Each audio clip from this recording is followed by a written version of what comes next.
Hey everyone, welcome, welcome, welcome. Prince Petty is behind the scenes. We have a special guest with us, Amani. Um, Hi. how are you? Kay Good. is here. I'm excited to actually talk to you. I know Kay is excited to talk to you, and Prince Yeah. Petty, even though he's not on camera yet, is excited. So I'm glad you took the time out of your very busy schedule. I've seen you on IG to come and talk with us. So thank you, thank you, thank you. Um, there are currently a couple of people in the chat like freaking out, so that's nice. People are excited to hear what you have to say. Go ahead. Oh, do you have anything before we get started? No, nothing other than I'm just excited to get into it. All right. Kay, you have anything? Nope. And Prince Petty is still getting himself right. Oh, go ahead. I have the tea. It's steeping. It needs 4 minutes, and we're gonna be good to go. I had some tea on the stove too, but I'm gonna let it sit. I'm gonna let it sit a little while. Just go get it whenever you feel. Let me run this intro, and then we'll come back. It's gonna take 2 seconds.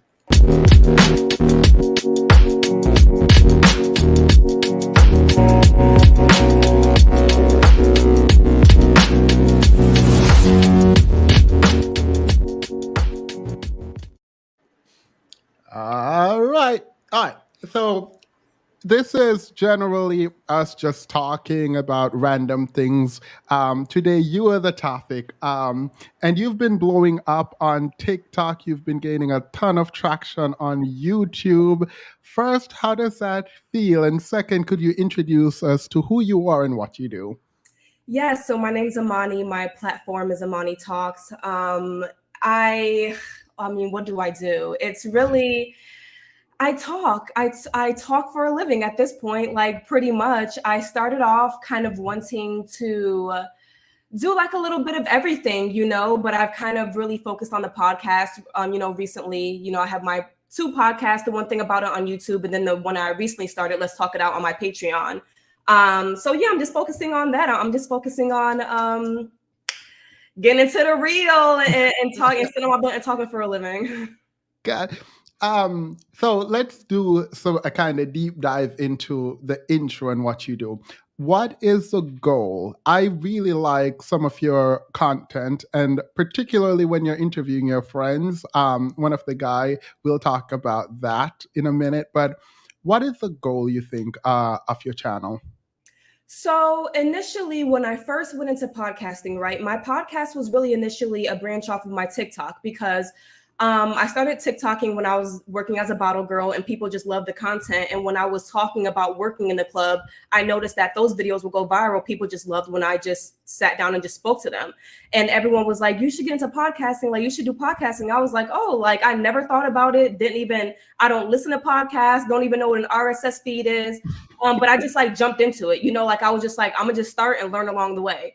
So initially, what I wanted to do with the podcast was I always had this theme and this purpose of always putting out a realistic and positive Black agenda for dating, especially for Black women. So when the podcast first started off, the one thing about it, I did have my friends, my girlfriends were on the very, early episodes. And then I started to see kind of, I had Gerald on. He was kind of a co-host for a little while. And I was just like, the male-woman conversation is very funny. It's very interesting.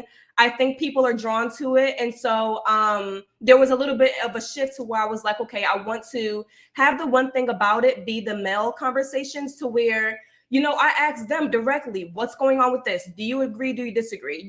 Because I can't speak for men. And then the Let's Talk It Out is the woman-centered conversation. So it was always about pushing positivity in the Black dating space and always increasing the dating pool. Because if we don't discuss things, we don't get it out there, we aren't faced with the truth of how women think, how men think, we are never going to improve anything, especially in the Black community. So it was always about improving the dating scene for Black people. All right. So I think Kay will ask about your ideal audience, or maybe but I I think we're going to get back to Black love because I actually find it fascinating. And I think you've brought that up in a bunch of your interviews. And I promise we watched pretty much everything that was available on you. So we'll have some random questions about that. But yeah. Okay. Oh, I was muted. Yeah, glad to have you here. You are so enthusiastic. I love it. So who do you think your target audience is? And also, I was just wondering why you were speaking, because I know that you said that you weren't like originally going to do podcasting and stuff. It's kind of something that just grew on you. Who do you watch now?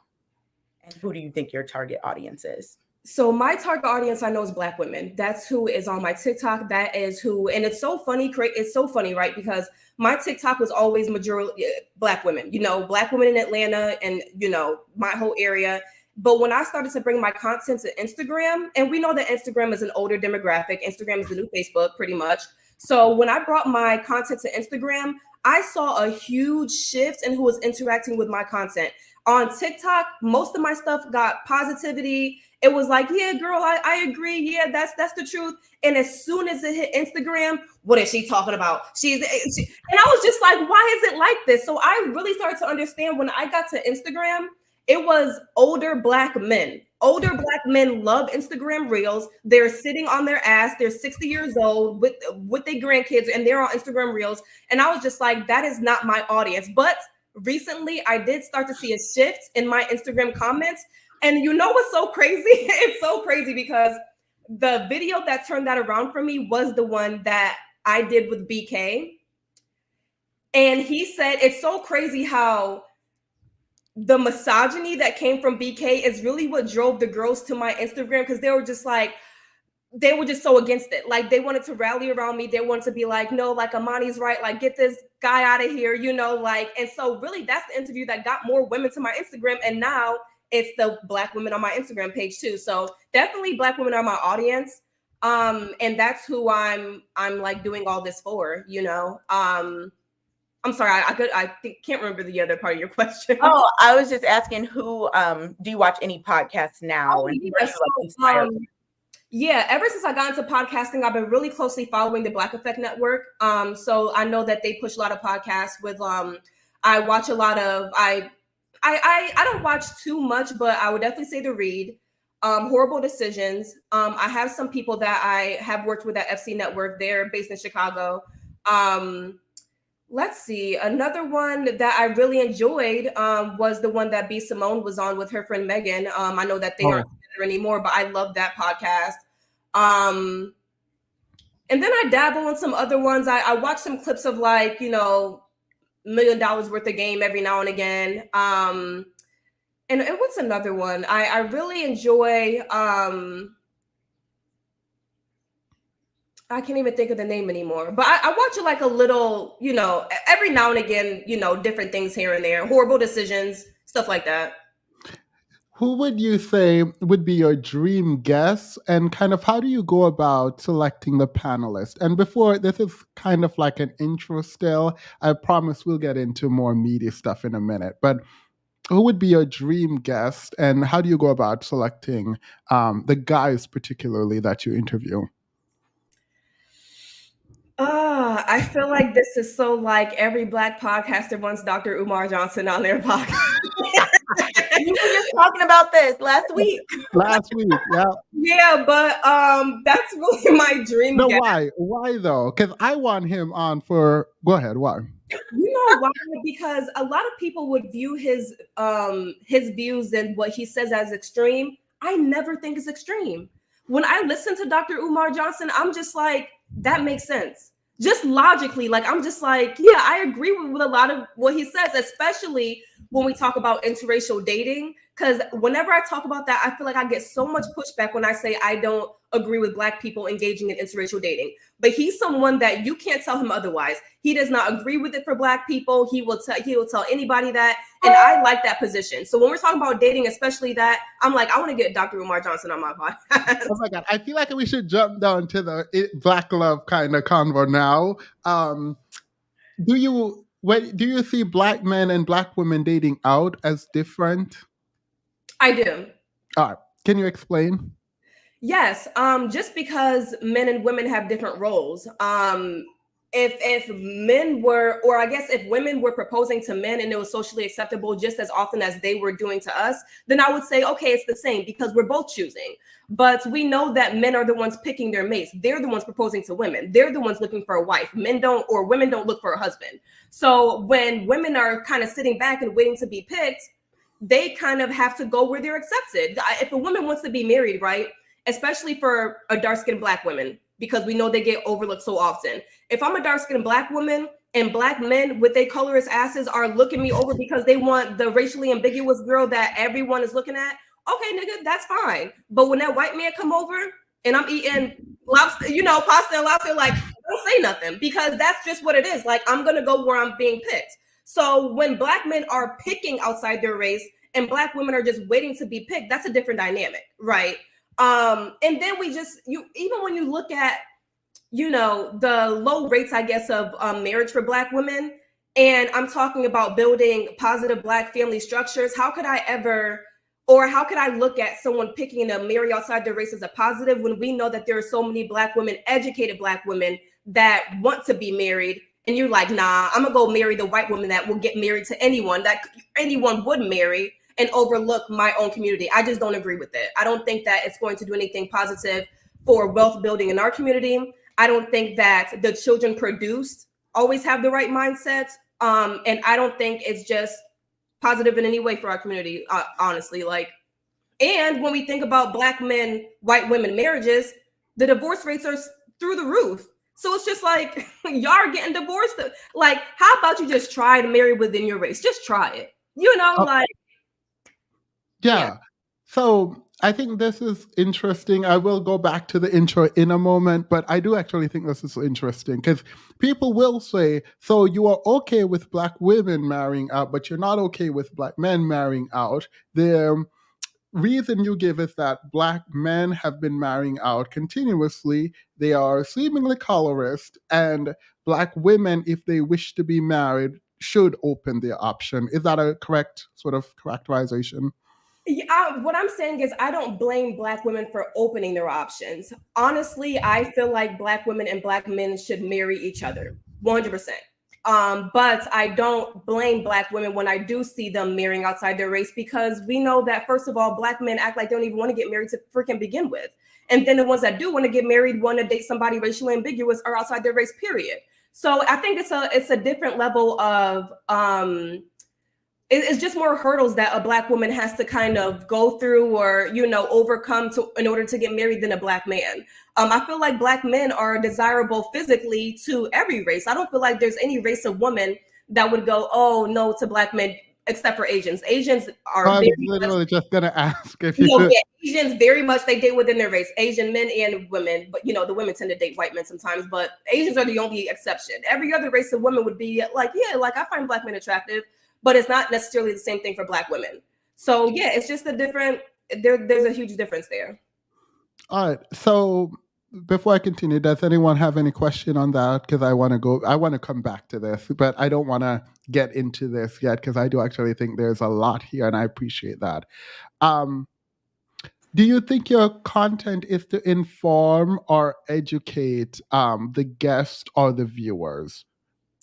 Never the guest. Never the guest, because when I started to see that I was getting more men guests on my podcast, and that was really not even an intentional shift. It was really just men were more willing to come on the podcast. So if I wanted to do weekly episodes, do you think there's a reason these men are wanting to come on the podcast? I think the men that came on my podcast had specific platforms to where that was in their interest. Like they already had large platforms. They already were in podcasting. They wanted to get their business, whatever, out there. And sometimes I feel like they come on just because they know the clips will pop off, But yeah, I never pick men because I'm just like, oh, I want to debate this person, because I very quickly learned that if I came in with even basic debate skills, basic level critical thinking, that it would be absolutely useless, because a lot of these people, men, don't go below the surface with their thinking. I can come in with like, I'm gonna follow up with this and I'm gonna really try to get deep. And it would be like, for what? Because these men are not going to get deep. So then I had to really decide, okay, if I'm not going to really debate and get deep, what is really the purpose of having these men on? And I really started to understand that if I made them comfortable and I let them talk and I made it conversational, they will tell on themselves. And this was more informational for women, because sometimes I feel like women can be delusional in the sense that they believe what they want to believe with men. And I'm just like, no, if you sit here and you listen to what this man said to me within 45 minutes, I've never sat down and had a conversation with this man a day in my life, right? If I can sit down and have a 45-minute conversation with this man and he's spilling all this stuff that you find so appalling, what do you think the average man is saying to his friends? Not on a public platform, what he's thinking. I just really want to shine a light on how men actually think, because I think the average woman thinks that, oh, the guys that you have on your show, like, they're just the most toxic, most horrible people. I'm just like, no, this is the average Atlanta nigga. This is the average guy. Like, these are not extraordinary guys, So I really kind of go into it now trying to be conversational, because I want men to really spill how they're thinking, so that women can really be like, this is really how men think. Like, oh, if you were delusional before, you can't be delusional no more, sis, because you're getting it from the horse's mouth. Because I had a critique for you, but it seems like it is a strategy. So it wouldn't be a critique, because I would sit there and I'm like, why aren't you pushing back? This doesn't make sense. But you're saying you're letting it happen. I swear, yes, because there have been episodes, I've filmed episodes that I haven't even aired, because when I kind of earlier in the podcast, when I was like, okay, I want to go in kind of not anything confrontational, but I want to go back and forth a little bit. Like, I want to debate, like I want to get under the whatever we're talking about. And I was just like, I'm wasting my time here. Like, the average person just doesn't really have up to par debate or critical thinking skills. And I know that I'm not even trying to like be mean, but that's just the truth. And when I realized that, I was like, okay, if I can't effectively debate, or if I'm going to ask them a question and they're not even going to make sense, I just have to continue on trying to have a conversation. Then I guess a follow-up to that is, and maybe you can help me with this, how do you stay calm when you're talking to these men? I swear, people say that all the time. They're just like, I don't know how Amani does it. They were like, I would have been got up and started swinging on him. But here's the thing. Why am I getting mad that this is the way that the average man thinks? I'm not going to get mad at it. You know what? I'm going to take that in, not internalize it, but really understand it and be like, he's not telling me this for... Sometimes I feel like, the men exaggerate. They say shit for, shits and giggles. But I'm just like, no, like every joke, there's truth. Even if I felt like they were joking, there's some truth to it. So I'm just like, why would I get mad? First of all, I'm not going to get mad at nobody I'm not messing with. Like, I don't mess with these men. Sometimes they come on the podcast and I feel like some men that come on my podcast used to talk to me just because they like, oh, Monty, like, I want to talk to her. They try to flirt. And I'm just like, I'm not going to get mad at nobody, first of all, that I'm not interested in, first of all. And second of all, I'm not going to get mad because I can't change the way that he thinks. All I can do is sit here and have a conversation. And if I know that what he's talking about don't apply to me and he's just really telling on himself, I'm not mad. I'm glad. I'm glad that you're telling on yourself, because I want women to see how you're thinking right now. Anthony Reeves says, what I regret more than anything is that I allowed myself to buy the propaganda that Black women only want hood dudes when I was young and stupid. I blocked so many blessings for myself, not seeking like-minded nerds like me. Thank you, Anthony Reeves. Wait, is he saying that he tried to be a hood dude because he thought that that's what girls wanted? He said he wished he hadn't blocked those blessings. I'm glad you are learning now. I hope it's obviously never too late for you to find love. Carmel Butter, I appreciate the super sticker. Thank you so very much. All right. So now that we have set some kind of groundwork, we can get into the marriage element. Also, do you think the market for podcasting is saturated? Why or why not?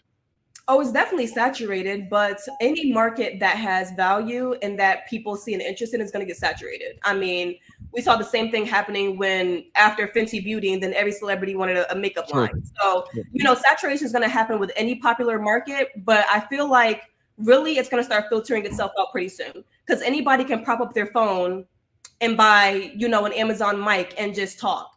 But really, when you really get down to it, people will talk and they think they have something to say, but nobody wants to listen. You don't really have something to say. You're not saying anything that no one hasn't heard before. And after all, we're never saying anything that no one hasn't heard before, right? Yeah. But I feel like when you come from certain perspectives, when you have a certain purpose for what you're doing, that'll always shine through. And some people just are hopping on podcasting just to be cute, just to say something, just to try to get a little bit of money. And it's just like, if you don't have a distinct purpose in what you're doing to help, to inform, to really entertain, it's going to wash away soon anyway. So I feel like in the next 2 years, we're going to see a lot of this stuff blow right past us. All right. What's your opinion, and I don't want to put you out there like that, but what's your opinion on the manosphere and like the Kevin Samuels-esque content? My opinion is that, number one, it's very comical that a lot of men feed into content like that, because all they're doing when they're sitting on the couch and watching Fresh and Fit is that they're shooting their own selves in the foot. Because if you can sit there and only consume that type of media because they're trying to embarrass women, meanwhile, you have not touched the coochie in 5 years, and your median at like earning potential is like way below average, I feel bad for you. Like, and that's what a lot of men are doing. They're supplementing their lack of a woman in their lives for male validation from Fresh and Fit. And I'm just like, if you got them two ugly niggas talking to you and you feel good about them talking to you, I can't. Like, they're really just hindering themselves by even thinking, oh yeah, like I'm going to tune in every week and they're going to make me a better man. How about you get out to the gym? How about you get a better job? Like, so I don't even get mad at stuff like that. I really just feel bad for them. Like, I sincerely feel bad for them. Because when's the last time you've been outside? When's the last time a girl found you attractive? That's really my idea about the manosphere. I mean, sometimes I'll see Kevin Samuels clips and I'm just like, oh, like he wasn't 100% false, every now and again. But then there'll be people under my comments like, oh, I hate your content. Where's Kevin Samuels when you need him? Let's go dig him up. We can have a conversation right at the graveyard. Like, so it's, I don't know. It's just, I don't think it helps men. I think it hinders them. And I feel bad that they need that type of media to make themselves feel better about themselves. Did you practice the drag, or do you just naturally know how to drag? Well, I've said it a few times already. Oh, I've used that Kevin Samuels line a few times in my comments. I always just say, okay, let's go dig him up. And that usually, they don't say nothing after that. It's quiet. All right. So I'm trying to gather myself. Patty and Kay, if you have any questions, please ask before I need 2 seconds. I'm sorry. I was going to ask earlier, you said the men come on because they know that the clips are going to go viral in flirting. Do you think that they understand that the virality they're getting is, in my opinion, it's negative. All of the clips I've seen of the men that come on your podcast that go viral are negative. I think you had someone on your most recent podcast and the first words out of his mouth was like, I'm teaching men how to be narcissists or something like that. And then he said, haha, just joking or something, but it didn't seem like it. So do you think they understand that this virality is negative? Do you think they don't care? Do you think they think it's positive, or what say you?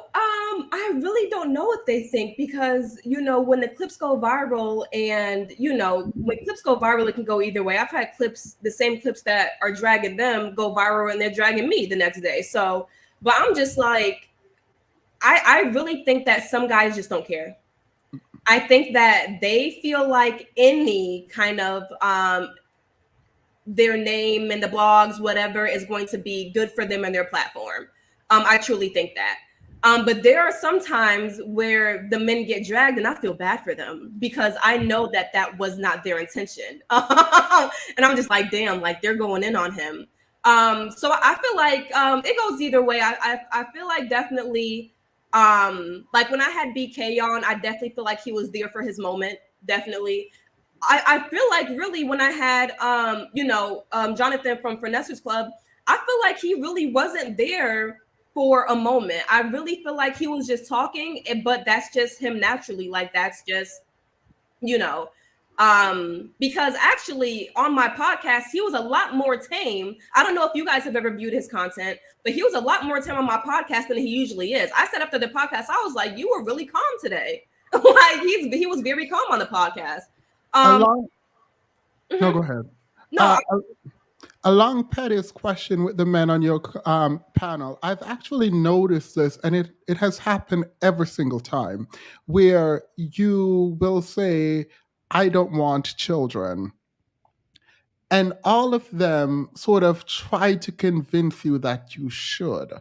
How does that make you feel, and how do you consistently react to that? Like, do they not watch your channel before? Do they not know your stance on that?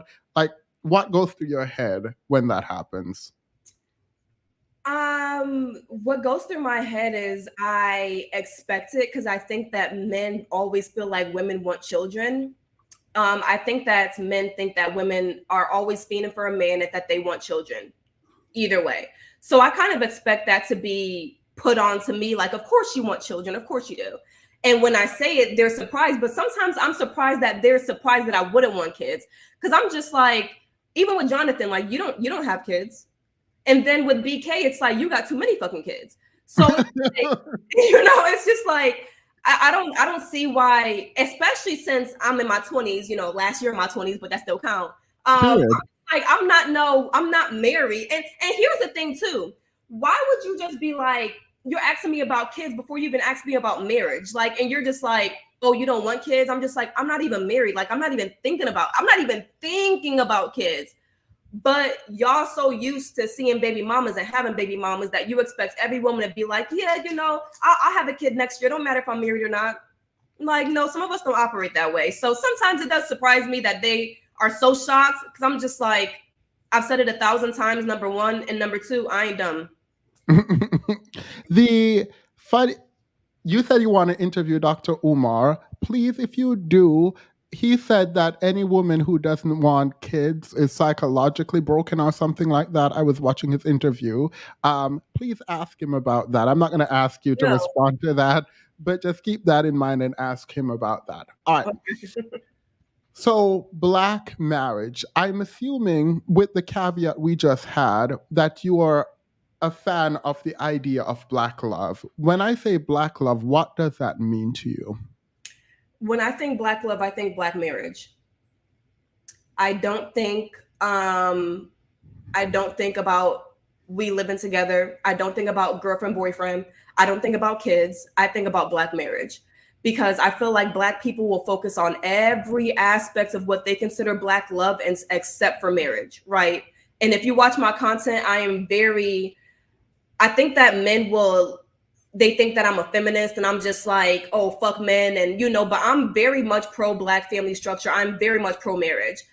So yeah, Black love, I think about Black marriage because I'm thinking about people coming together and having a family unit before you do anything else. And I feel like marriage is the foundation for a lot of things in life. I feel like if you do it the correct way, it can be positive. All right. So you have, and this is where like some of my ideas are a bit muddled, so you can help me here. You have said that a lot of women getting into marriage is like slavery. Do you believe that, and why? Did I say slavery? Mm-hmm. Okay. I mean, here's what it is. Maybe when I said slavery, I was exaggerating, but it's definitely servitude. It's definitely servitude. You are definitely a servant when you're a wife, and that's just what it is. I'm not saying that that's necessarily negative or positive, but it's just the truth. Especially if you're somebody that wants to have kids, when you get married, you're automatically your husband's helper.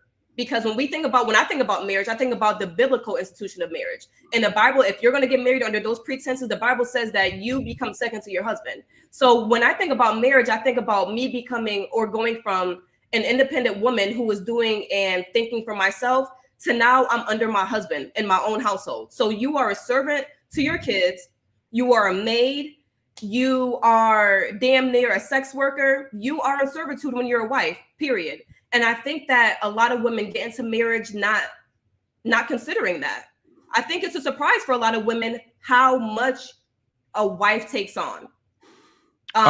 There's just 1,000 roles that you take on as a wife. And I feel like when people need to kind of stop and kind of sit back and be like, do I realistically want to be a servant in my household? Like, do I want that? And if that's no, girl, don't get married, because that's what you're going to become. And my mom is married, my stepmom, you know, and I see it. My mom told me, she was just like, when you become a wife, you become a servant in your house. And I saw her cook every day. I saw her do the chores. I saw her do most of kind of like the child rearing. Even with my stepmom, she was always in that kitchen cooking. Always a great cook too, like a great cook. But you step into that servitude role, like period. Like that's just the way it is. I don't care. Are you a great cook? She was a great cook. Do you cook? You know what? I do cook. I do cook. I only cook though if my boyfriend is going to eat with me or if I have my friends coming over, then I love to cook. But I'm not just gonna like always cook for myself. I mean, I marinated some skirt steak the other day for some tacos, and like I made some salmon. That's the most I'm gonna do. You know, I'm not whipping out a whole 4-course meal, but. So it is. You do have a boyfriend. I've heard you said this. That didn't stop men from flirting with you. How does that make you feel? It makes me feel like that's the norm. Men are just gonna shoot their shot, period. And I don't think I hide my boyfriend. He's on my Instagram story every now and again. I've said that I'm in a relationship. One of my videos went viral about me having a boyfriend. So I just feel like you're not following me or something, or you just don't care. And I'm not expecting men to care, but it's not about them caring. It's about me being like, no, thank you. Yeah. All right. So do you think marriage is the thing that is going to save the Black community? Before you answer, you've said yes to this question before, so I don't want it to seem like I'm setting you up. No, because I definitely have said that the number one problem in the Black community is that we are not getting married and we keep having kids out of wedlock. I feel like it's a start. I feel like if we are going to address the problems in the Black community, the number one thing I'm thinking of, stop having these fucking kids. Stop having these fucking kids with this guy who you haven't even asked. Because listen to me, okay? I understand that in a lot of cases, women are victims to men. I understand that. It is possible for a man to lie. It is possible for a man to manipulate, deceive. I get that. But sometimes I feel like a lot of those cases are exaggerated. Because if you just sat and had a conversation with this man for an hour, like I do on my podcast, you would learn a lot about him. The problem is we are not sitting down and actually talking to people and being like, you know, if I got pregnant, how would you feel? Do you even want marriage? Like, where do you want to be in a year? No one is having these conversations. But when you slip up pregnant and he like, oh, nah, I'm good. You looking like, well, you lay down with me too. Girl, you never even asked the nigga if he would want to have a kid. You never even asked yourself if you would want to have a kid. But y'all have sex and you're surprised. I don't see how that's surprising no more because we all got birth control and condoms now. Why do you think that people hesitate to have those conversations? I don't know. I truly don't know. I honestly can say that I don't know because any guy that I've dated and had sex with, I've always asked him, if I got pregnant, what would you do? How would you feel? I've always had that question. And this was, of course, dating seriously because, like I said, we all have condoms and birth control. So I've always made sure I was good there. But any guy that I was dating seriously, and I was like, okay, if this is going to be long term and we're having sex, what if a slip up happens? How do we deal with that? So I don't understand how people engage in dating. But here's the thing, too. A lot of people don't even date seriously and then they get pregnant. So I'm talking about dating seriously. This was your baby father and you only knew him for 3 months before you got pregnant. So it's like people aren't taking the time to even get to know their partner before they're having sex. And then they are, okay, let's go long term. They aren't having the conversation that needs to be had. And I don't understand why people acting scary about it. Like you're not acting scary when y'all clapping cheeks, but now you want to act scary about the aftermath. I don't get it. The conflict now is if we see being a wife as this kind of servitude, while also hold that it is a thing that is going to, it is a step. It seems to be the case that one would just assume that the way to save the Black community is for women to become servants to men. How do you square that? Well, I guess when I said servitude, what I also said is I don't feel like that's neither a negative or a positive. You know, if you're somebody that's ready to be a helper to your husband, if you want to have kids, you got to understand that you're going to be serving those kids and you're willing to do it effectively and you're going into it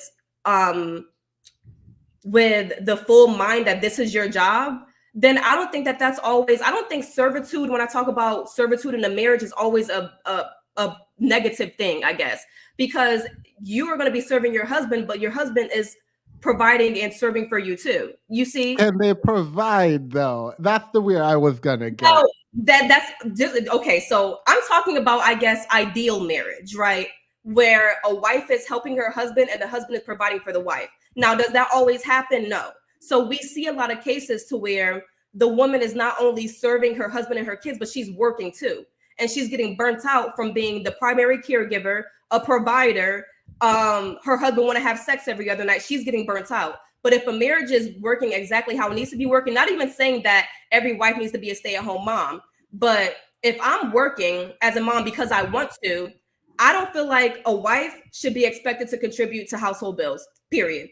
She can make her own money, but a man getting married to a woman and expecting her to support him in any way is absolutely wild. All right. So we'll read some of the super chats after this question, but the first step then would be economic improvement of men. Because currently, even if every man was like, oh, let me go marry a woman, and every woman, Black woman, was like, okay, I'll marry you, and they got married, there would still be an economic requirement for the woman to contribute, probably more actually than the man can contribute currently. So it seems the first step would be like men improving economically. What am I missing something? No, that's true. That's true. And I guess when I'm coming from the idea of one of the first things I'm thinking about with Black improvement is Black marriage, is just I'm trying to eliminate so many children that grow up in single parent households. So I feel like that's where I'm coming from when I'm saying marriage is the first step. I'm just trying to eliminate children growing up without their fathers, because I feel like that starts the cycle all over again. Of just creating more single parent households. But no, you are correct. If we think about marriage as a starting point and men are providing in these marriages, then these men need to go out and get decent paying jobs, like to be a little bit more educated. They need to do a lot of things and to prepare for a wife. So that's in the patriarchal and mostly biblical sense too. The question before we go to the super chats then is, do you think that's likely to happen in mass for men? And there's no stats here. I'm just asking an opinion of like, what do you think? Do I think that's most likely to happen? For Black men, I mean, the trend is against us. The illiteracy rates are high. But no, not even trying to be funny. Like, it really is, like, illiteracy rates for Black men are really high, especially in certain areas of the country where I'm from, especially in upstate New York, extremely high. And I think when so illiteracy rates are high, and then also just inflation and people struggling to survive, period, is always just going, it's like through the roof. It's scary. So that is a challenge, but I feel like if we even had to start out with marriage, right, before we had kids, like, let's just get single people together, get them married before they have kids. Wait, but pause. If we get them together before kids under the system where the man doesn't have any money, you are subjugating a woman in some ways without the man being able to uphold his end of the patriarchal bargain, which is the money, right? Correct. So that's what I was saying. I was saying, even if we started out by just the basis of Black people marrying each other without kids, right? And the woman did have to help before she had kids economically to the household. we can grow from there. Like once you're in marriage, I don't believe in building with a man outside of marriage, but once you get married, I do believe in building your household together. So if we just got people just point blank married, no kids, and they got to help each other financially, then that's how we help our community financially too. So But would you be a helpmate there or equal? Say it again. Would you be in that dynamic? Would you be a helpmate or equal? Because biblically, I can pull the verse from my mind. It says that a man who cannot provide is worse than an infidel.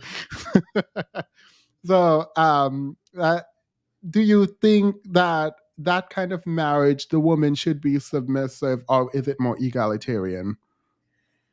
It is definitely in that case more equal than submissive, because if you're not providing, there's nothing to really submit to because she's going out working just like you are. So if that has to be the case in your marriage for a few years to where we're equal because we both have to build each other up financially before we have the kids, and then let's say that we don't have kids until you're like, okay, I can support you if you get pregnant and have these kids. That's just the case. You know, I feel like the first few years of marriage, if y'all got to build each other up financially, let's do that. And then I feel like overall that would do something positive for our community when we talk about finances. It gives us more borrowing power together when we're talking about buying a home, credit wise, just a lot of things would improve financially for Black people. Just, I think, by getting married, period. Even if the man isn't initially able to just off the bat support you, you can build towards that in marriage. So you think two broke people coming together, getting married equals some money? I mean, I think 40,000 here and 40,000 here is better together than separate. I actually agree with that if both people are intent on building together. How do you vet for that? You vet for that just with, first of all, discernment and good judgment when you're dating. I mean, of course, like I said, anyone can lie, anyone can deceive. But a lot of times the red flags that we find in dating, we find within the first 3 dates of being with that person. And if we choose to ignore them, that's up to us. But anytime that a woman or a man is like, yeah, I had to leave my 2-year relationship, or I got divorced after a few years because this happened, but you know what? I knew that from the beginning. Like I knew that within 6 months of dating that person. Like they say stuff like that all the time. And it's just like, well, if you knew that kind of early on and you chose to ignore that, you can't really blame anyone else for the demise of your relationship other than you, because you chose to ignore it and accept it and go along with it. And you didn't say, let me step back because this is not ideal for me and this doesn't work out, and let me go find a person that is ideal for me. All right, we'll come back to vetting and marriage in a moment. Let's read some super chats and see what the audience is saying. Amani, I was already subscribed, but I just got up off the floor, signed into my second account, and subbed there too. I love that. Thank you. Thank you. Wake Up says, for Kevin Samuel's grave circles. Wait, what is that, salt? I'm done. For the shovel digging. Y'all are playing too much. Sin, hey, welcome, Sin. Thank you for being here. You have 3, 4 back to back. Do you know who Sinji is? I've heard of her. What do you think of her? I don't watch her content, but a lot of times when I say things, people will be like, oh, you know, Cynthia G has been said this on her YouTube. Like she's been said this about Black men. And I'm just like, okay. So I feel like we have similar views, but I've never viewed her videos myself. Gotcha. She's no longer on YouTube anymore, so that's probably why you can't even find her. Has she done any research on Black marriages? Marriages do not benefit Black women. Have you thought about the ideas around research for Black women in marriages? I researched historically a Black woman's role in marriage from, I feel like, before it started to deteriorate to now. So I know that sometimes when I tell people or I give my ideas on marriage, a lot of Black people are opposed to it because they're just like, sis, like that was never the role of the Black woman. She never got to stay home. She never got to be subservient to her husband. She was always out working just like him. She was, you know, so, and I know that, like, I know that, you know, before we really saw the breakdown of the family around the 60s and 70s and the 50s, the Black woman did work and contribute to the household bills just like the men, going all the way to like sharecropping days. So I get that. I feel like I understand that. I know I'm not ignorant to that. But I feel like that's why a lot of marriages don't work, is because we aren't giving it a chance to be a little bit more what I would consider traditional. And here's the thing: if you're a couple that you're not big on kids, you're just like, I don't really care about having kids, then by all means, both of y'all work. And but I can't understand a marriage to where a woman has to physically birth children and work. I can't. And I feel like that's why a lot of marriages don't work, because women feel like I'm doing literally everything and I'm doing your part, and what the fuck are you doing? So I get it. I'm not ignorant to what marriages were back then and how they are now. Do you think I could convince you by the end of this stream that women should not be subservient or submissive to men? No. Why not? Because if we're talking about a biblical marriage, and I feel like we keep going back to that, right? That is what the Bible tells us about what a biblical marriage is, right? It talks about a woman being under her husband, about being the servant of, I say the word servant, but it really says helper. Yeah. And about the dynamics in a marriage, like God, husband, wife, children, And what is the man's role? Biblically, or just what Biblically. The man's role is to be the leader of the household, spiritually, financially. Yeah, that's his role. He's going to lead. He's going to lead the household. So the women cursed with the way they birth, and men cursed with toiling the earth and providing. And initially, it sounded like you were saying if the man is not fully able to provide, they can get married and both people could work to provide. But it seems then that you are willing to bend to help the man. So I want to be able to convince you that you shouldn't be submissive. Okay. Anyone suggesting that Black women get married does not have a Black woman's best interest in mind. Black men don't honor their wives. There is a lot of questions around the Black. Do you know the idea of a Black married single mother? Yes. Or the poor man's divorce, the idea that the man just get up and leave, or that your husband, particularly in Atlanta, your husband has a boyfriend or a girlfriend. So, and cheating generally is really, really high. Let's do the vet conversation with this.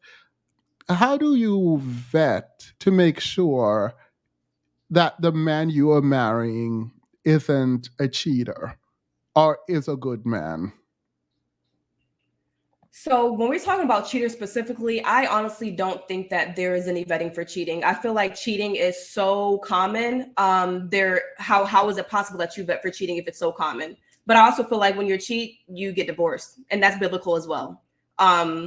But going back to just vetting, period, for your husband, I feel like there are a lot of ways. I feel like when we're talking about a biblical marriage, you will know a man by his fruits. You'll know him by his works. I'm not a words person by nature. I'm an actions person. You can't just tell me anything. You got to show me. And even if you say, okay, well, a man can perform for you, he can do anything to, convince you, whatever. A person cannot perform for long. A person can lie to you, but they cannot lie for long. They can't deceive you for that long if you're actually doing what you should do when it comes to putting on your, your antennas up and judgment. It's very easy to get tricked or deceived after you're rushing through things for a couple months.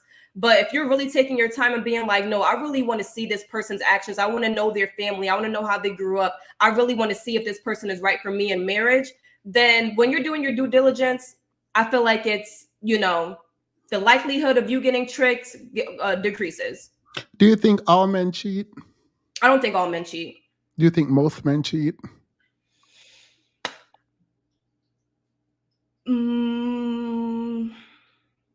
Man, do I think most men cheat? I think a good chunk of them. If I had to just think, and I've also done a little research on this, because I had a podcast specifically talking about men cheating. But just me personally thinking about it, I would say 60% of men cheat.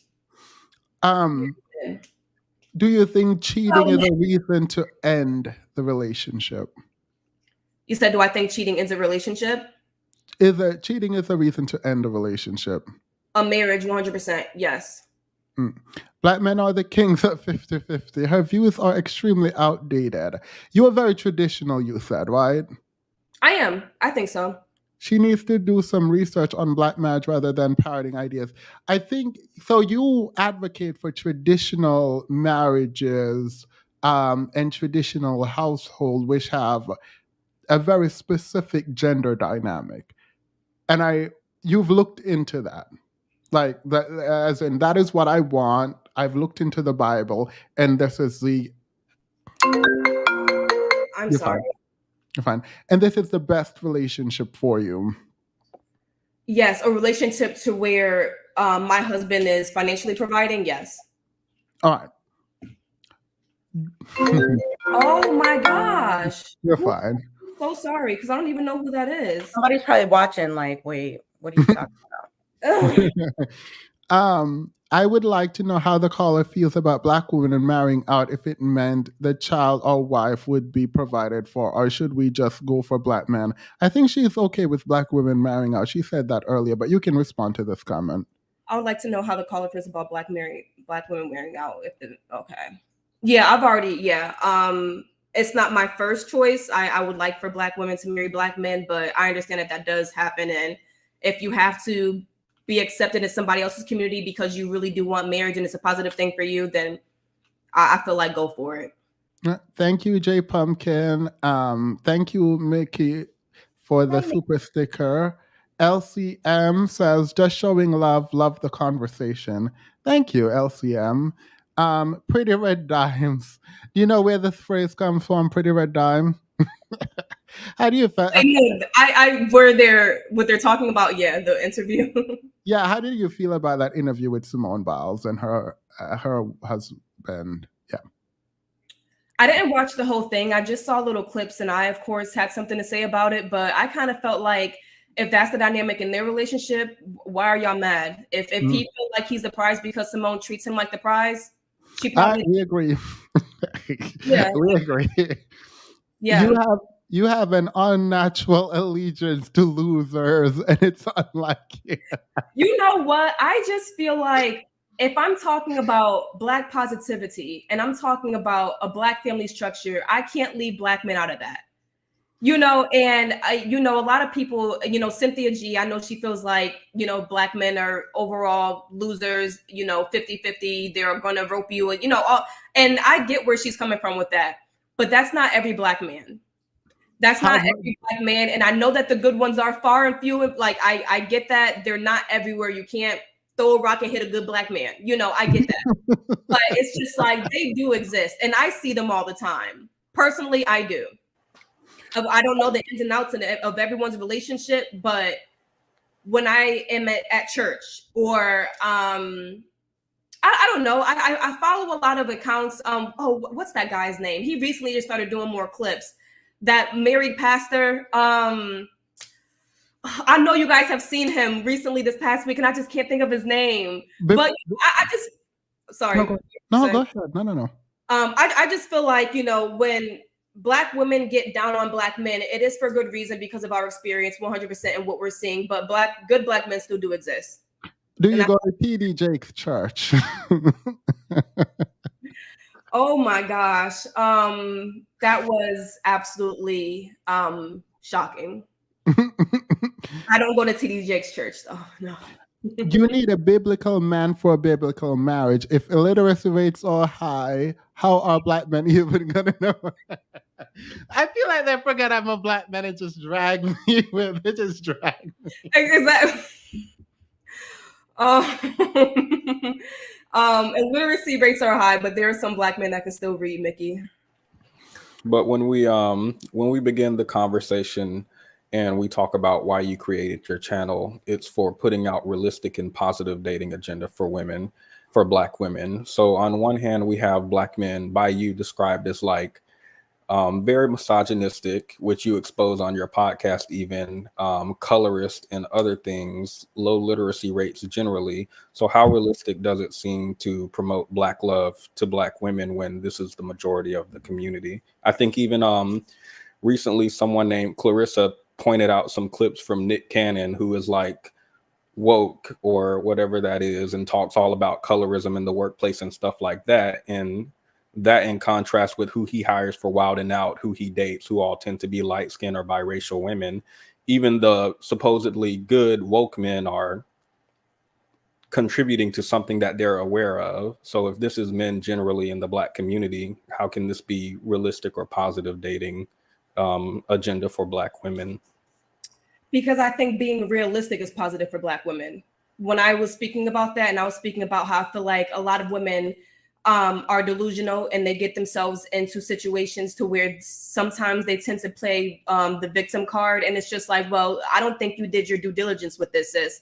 And I think exposing things and talking to people realistically and not coddling them and confronting people with what's going on so that we can talk about it and do better, I think is always going to be a step in the right direction. I don't think that we always need to kind of like hold hands and kumbaya and just speak positive affirmations. I don't feel like that's realistic. I feel like what's realistic is confronting you with how people think so you can learn from it, avoid it, and pick better men.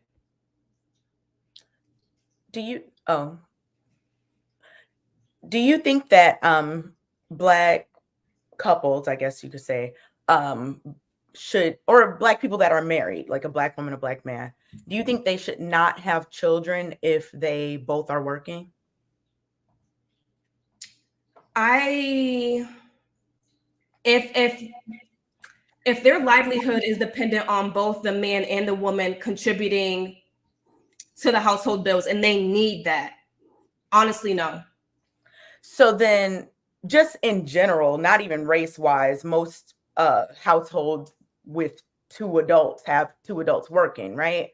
Mm-hmm. So, and you know, in the Black community, you know, our earning power for Black men is lower than that of some men of some other races. And even the men of some other races still need someone helping them to pay bills, right?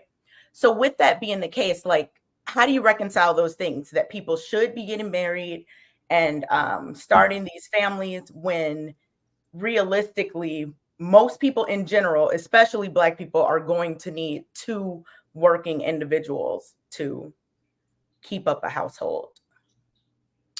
Well, I think that's, you know, just talking, I guess, going backwards. I think that that's what heavily contributes to our divorce rate is that both parents do have to work. But I don't think that that always has to be the case the entire time. Like I said, I think that if people got married before they had kids and they both worked and, you know, and they're just like, let's get this together because if I get pregnant and we have these kids, I can't work. And then the man is like, okay, we're going to work these next few years, build up our savings, whatever. And then you can take time off when you have the kids and just stop working. I feel like that is not outside the range of possibility for most people. I feel like when you live inside your means, and I feel like when you are realistic with how things are going to go in your household, that's not impossible. I feel like you see how that is not like biblical marriage. Or maybe I'm wrong. Maybe I'm misinterpreting. Because in my mind, the biblical marriage does not have the woman working.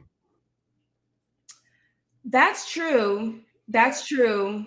And this is something that I also need to look into too, because I was actually just having this conversation with my mom, because I know that in other religions like Islam, it's perfectly okay for the wife to work. It's actually something that's encouraged, but the man should never expect her money, right?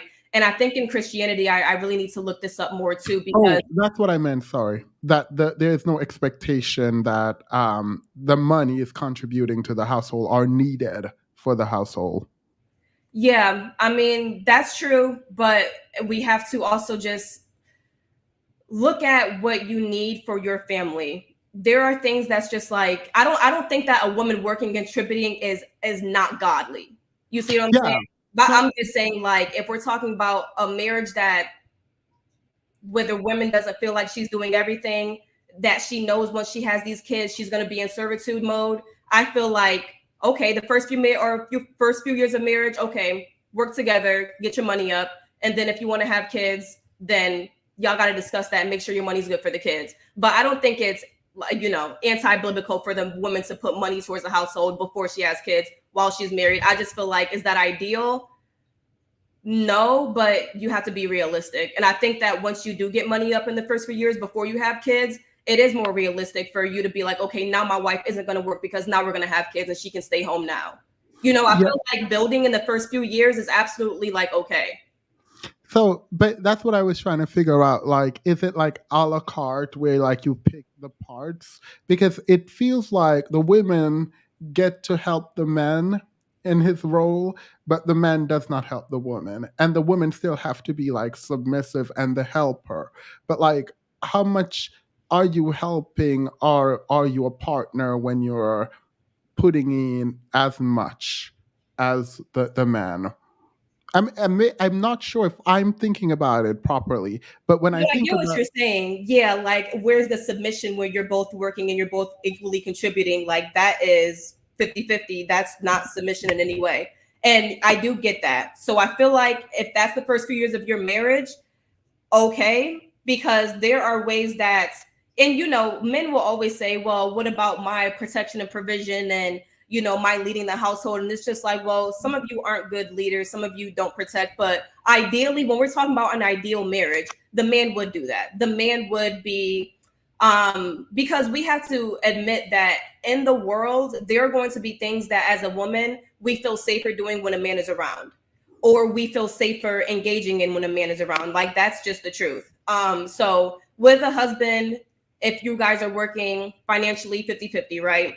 He's going to hopefully potentially provide if you guys decide to have kids. But let's say you guys don't have kids, like me, like I probably don't want to have kids, and I am working just as much as my husband.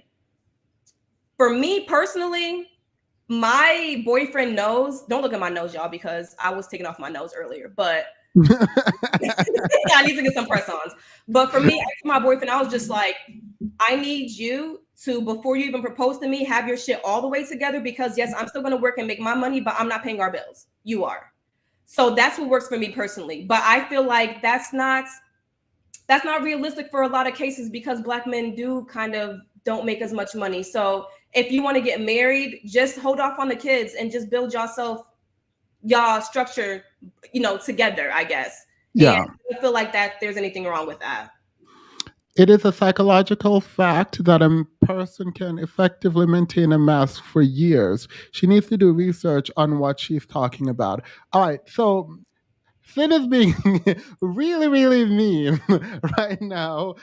Anyone suggesting that Black women marrying does not have Black women's best interest in mind. All right, so I think what Finn just said, and I actually do agree with Finn here. The FBI, the CIA, no organization she says she's not, no organization with the apparatus behind them to can vet properly, because people can lie and have been able to literally deceive lie detecting tests. So it feels a heavy burden, and I'm not putting this on you to tell us how to vet, but it seems a heavy burden to say women should be able to vet. While I say that, it is true that watching your channel and watching you talk to men should be instruction in some way as to like, just listen some more. But men can hide. So how do you square that? When we talk about proper vetting, I don't mean to always like put it right on the woman. I mean, men have to vet women too, and women vet men. And, if Cynthia is saying that me advising any Black woman to marry any Black man is going against that Black woman, I just feel bad that she hasn't witnessed good Black men in her life, because I have. So that's how I know that they exist. So I don't feel like I'm going against Black women when I'm saying that we should have more Black families and get married to Black people, because my parents are still married. My great-grandparents, 60 years of marriage. so it's just like, and I see positive marriages in my family all the time. So if she's like, oh, I would never marry a Black man, don't tell, okay, that's you, Sin. Like, I don't know what to tell you, boo. Like, I see good Black marriages all the time. But isn't it unfair though? Because it feels like a personal attack towards her on that front, as opposed to addressing the kind of statistical reality about the lack of available men, right? Because if we're talking about numerically, I think Black women outnumber Black men by 2 million. Then we talk about available Black men for marriages. We're talking about prison and education level and economic level, socioeconomic status. And so the number keeps dwindling. And the reality is the Black love for most Black women is impossible. Even if every single available Black man decided that they would marry a Black woman, there would still not be enough Black men in America for Black women. The number of marriageable Black men decreases literally every couple years. So that is 100% true. I 100% get what you're saying and what she's saying. And that's why in the beginning I said, if I find a Black woman and she has married interracially, I get it. Like, that's not my first choice, but I get it, sis, because the number is small. And sometimes the marriageable Black men don't even have marriage on their mind at an age appropriate time in their life. So I get what she's saying. Like, I'm not even, when it comes to vetting, when it comes to all that, listen, y'all know I give the men hell when it comes to their power and accountability on my channel all the time. So I'm not even, but I mean, I'd be lying if I said that when I hear women talk about their divorces and about how horrible their spouse was, and when I talk about, or when I hear stories about women dating a man for 10 years and moving across the country for him and having his kids, just hoping to get married, and then he breaks up with her and I'm just like, a lot of these stories I'm hearing, I don't even want to listen to the whole story, because in the beginning I could have told you, sis, why are you doing this? So yeah, you're right. The number of marriageable Black men is small. So every Black woman is not going to be able to date or marry a good Black man. But let's go ahead and marry the good Black ones, like the ones that do want to get married. Yes. And the overflow, I get the interracial dating for Black women. I don't know. It's just kind of hard, because when I talk about Black relationships, I feel like I'm in between like a rock and a hard place. Because on one hand, I am saying I want Black marriages, I want Black family structures before y'all start having kids. But on the other hand, I'm saying I know that Black men are hard to find, and it's just so hard to like really, I guess, really describe my devotion to stay, dating Black men. It's really hard to justify, to be honest with you. I just know that personally for me, I'm going to stay within my community because I want to help my community. Yeah. But I know that everyone's situation is different, and I can't look at no one sideways for doing what they have to do for them. I'd like to see you, I think they're talking to you, Amani. I would like to see you interview what you considered a good Black man. I think that'd be pretty insightful. I attempted, to be fair, I never said they were good, but a bunch of men came up and said they were good Black men, and it did not go well. It did not go well. But we're on this channel? It was not good. It was not good at all. But if you ever interview what you think to be a good Black man, or if you have an interview of what you think is a good Black man that you want to watch, I would love to see it, so we can show it here and see the reaction of the chat. I was going to ask why. So in the beginning, I know that you were describing like the intentions that you have with your show and everything, and kind of letting men expose themselves. Like, look, sis, like this is what people are talking about, this is what they're on. Why do you choose to go that route instead of more so like, I guess, promoting the people that would be the good Black men that you know? So like, why show the ones that are like, see, look, these ones are on that nonsense, instead of the ones that are actually like the examples, I guess, that people should be looking for? Yeah, why expose instead of highlight? Mm-hmm.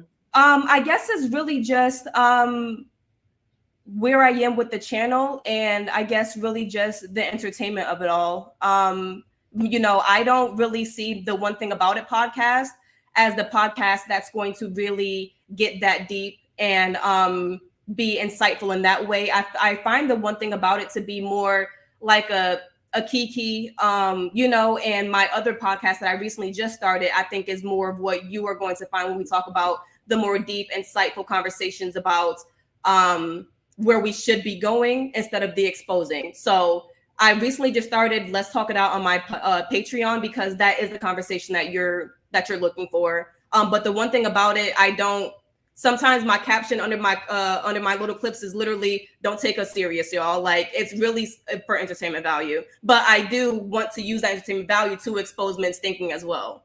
Yeah, Amani's mindset is refreshing. Black women must protect their interests at all costs. Marriage is a business, period. Economics matter. Keep hitting him hard, sis. Thank you, Ultimate Enigma. That's some support for you, Amani.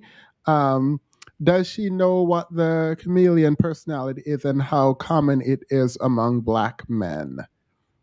It is really common, and it's the ability to just change shape essentially to fit whatever it is that the person wants them to be. Thank you, Sin. She says she's seen a lot of good Black men. What does a good man look like? Regardless of race or sex, how does one see a good person? What defines good? Do you want to address? Definitely. I feel like when we talk about a quote unquote good man, what, you know, we would consider worldly, like a good man is someone that is truly accountable to not just to himself, but to his family and to God. Because I think that that's the number one fault of men, that they feel like, oh, because I'm head of my household, I'm not accountable to anybody. I don't have to answer to anybody, and I can do anything. But a man that knows that it's not just him, he's accountable to his family and to God. He is going to have people in his life that are going to check up on him and make sure that he's going the right path, and that he's always making sure that he's doing that too, is like first and foremost. Like, the accountability part is huge. Secondly, someone that knows their role in a relationship. I think that a lot of times men don't, just like I said, that women don't go into marriage really considering the servitude part of the marriage. A lot of men don't go into marriage considering the protect and provision and provide part of marriage either. They expect their woman to do way more than what she should be doing, and that a marriage is going to fall apart right there, you know, right then and there. And then you just have to check the person's morals and values. I mean, what I consider good, you might not consider good. You know, like, you just have to make sure they're good for you. Like, do the things that I value and consider to be huge in my life, do they consider the same things? So when I talk about good, I'm talking about you got to match up for you. By the way, at any point, again, we can take a breather. I know you got this, so we're fine. But if at any point, just let us know. This is for Kay and Petty also, Amani. My parents were married for over 30 years, and their marriage proves what I'm saying as well as what the data says. Yours do not, so stop. The idea is that women are going through a lot in marriages statistically, and that the individual anecdotal evidence does not measure up to that which is happening statistically. I'm not sure if I want to ask you how you want to respond to that, but you can. If you want to respond to anything, you can. I do have a video that I wanted us to watch a little bit of and get your reaction to. Okay. I don't care to respond to that because like I said, I don't watch her content. I don't really know who she is, but she seems very hell-bent on don't marry Black men, and I'm very hell-bent on marry Black men. So I don't feel like I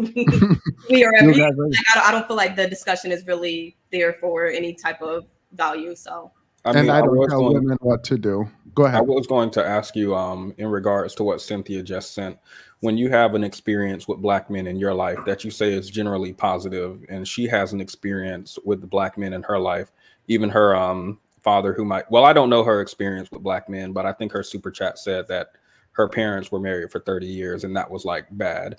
So when you both have opposite experiences, in my opinion, the only thing we can do is look to the data to see who it aligns with, which, as they've said, it aligns with her.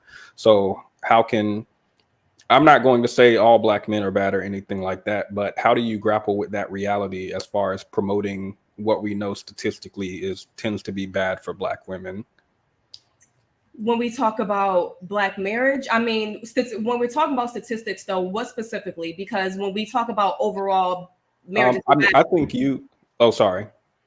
Yeah, well, I was just saying, like, specifically what, like, when we're talking about just the divorce rate, or are we talking about I mean, that's one thing. I know that in your I was watching one of your podcast episodes, and you brought up the fact that Black women's marriages with interracially tend to last longer and be more stable, I guess, where Black men tend to be the opposite.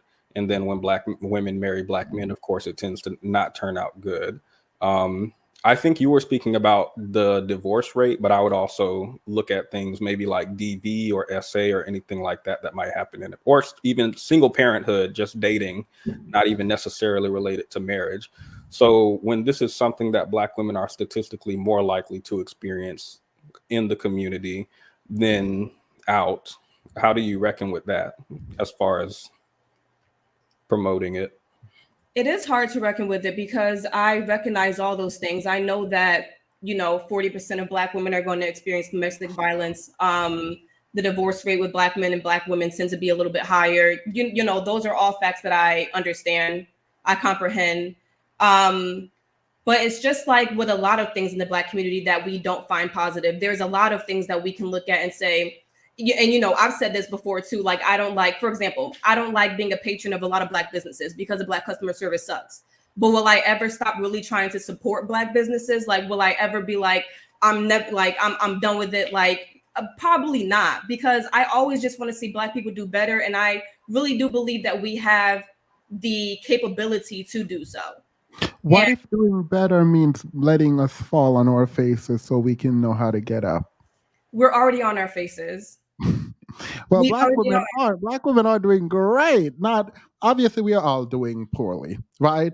But Black women are starting businesses, they're going to school, they're trying. And like, in the beginning of my YouTube channel, I thought I was a feminist, but now I don't think I'm a feminist. But it feels sometimes like we anchor Black women.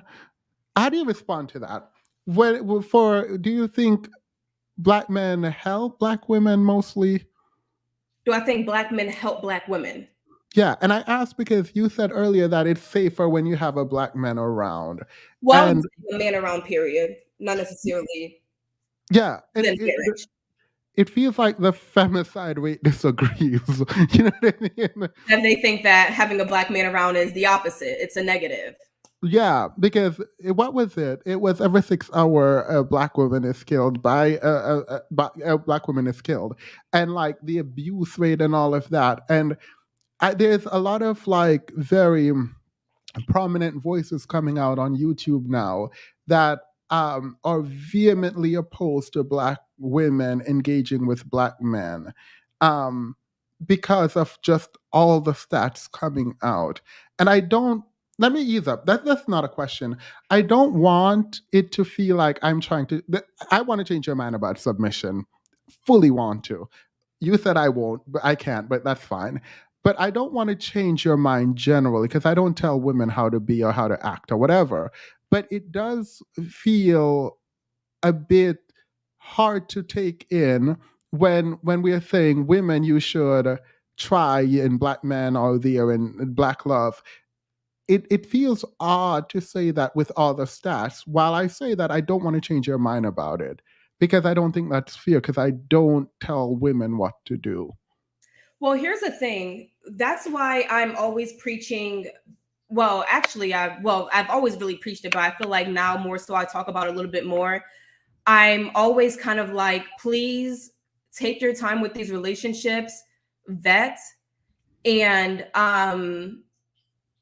be accountable for who you let in your life, because there are more Pookies than there are good Black men. But if we're only giving the Black men the opportunities to engage in relationships, I feel like overall that might do something to help. Like I don't have all the answers. This is just me literally grasping at straws to be like, what could possibly, when the Black dating pool is so poor, when we can agree that these stats are against Black women and everything that Cynthia G said is not absolutely incorrect, what can we do? Because at some point we have to think about what's going to improve us. And I'm thinking, okay, well, let's get married. Let's stop having kids for a little while. Let's get married. Let's put our incomes together. Let's only date men that are marriageable men. Let's stop having kids with men that are, we're not even married to, are not men that would even want children, be able to support children. I think that we give too much attention and access to men who, first of all, should not be in the dating pool, period. So I think that really, when I'm talking about my other podcast, Let's Talk It Out, I really want women to sit back and really be like, okay, there are a lot of Black men that are not going to be for Black women, a lot of Black, or just quote unquote bad Black men. But let's go out and find the good ones, because the good ones exist, like, period. And when we go to these good Black men, generally, I feel like that's going to do something to improve our dating pool. I'm trying to understand your position on this. Do you believe motherhood should only be a byproduct of marriage? Is there no version of single motherhood that can be good for children, child rearing? I don't think so. I think that motherhood should be within marriage. When we know statistically how children struggle without a mother or father, why would you risk that for your child? And I know that people can get divorced and become single mothers, and people feel like they're single mothers in their marriage, but that doesn't necessarily happen all the time. And if you just give it a chance to have your kid in a 2-parent household, and if it just even a 1% chance that was going to increase your child having a more favorable result of increase in resources financially, even having the space with 2 parents, what that's going to do to them mentally, I think that we should take the chance on marriage. All right. So I have a video that I wanted. We are like an hour and almost 30 minutes in, and I didn't get the video. I'm sorry. You can stop at any point. Like, you can tell me to stop the video at any point, and make commentary. This is a content creator by Mahogany Pink, and it's called The False Promise of Black Love. Have you seen this? No. Yeah. Good. I wanted you to see it because I was watching one of your video, and I really am interested in your thought process. And I'm glad you just said, like, you were grasping at straws, but you really want to see it work, and you're invested in the community and community building. And so from that paradigm, I think I understand your position a lot more now. Like, I get your position, I think. But I'm still going to play this, and you can stop and we can discuss. And I also don't want you to feel attacked. This is not a debate, a discussion. You can obviously ask us questions, push back, drag me. You're fine.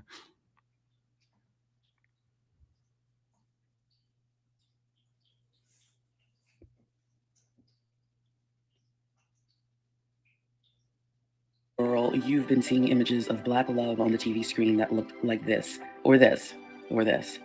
But in reality, Black love has always looked a little more like this. Extra aggressive. You are the fuck.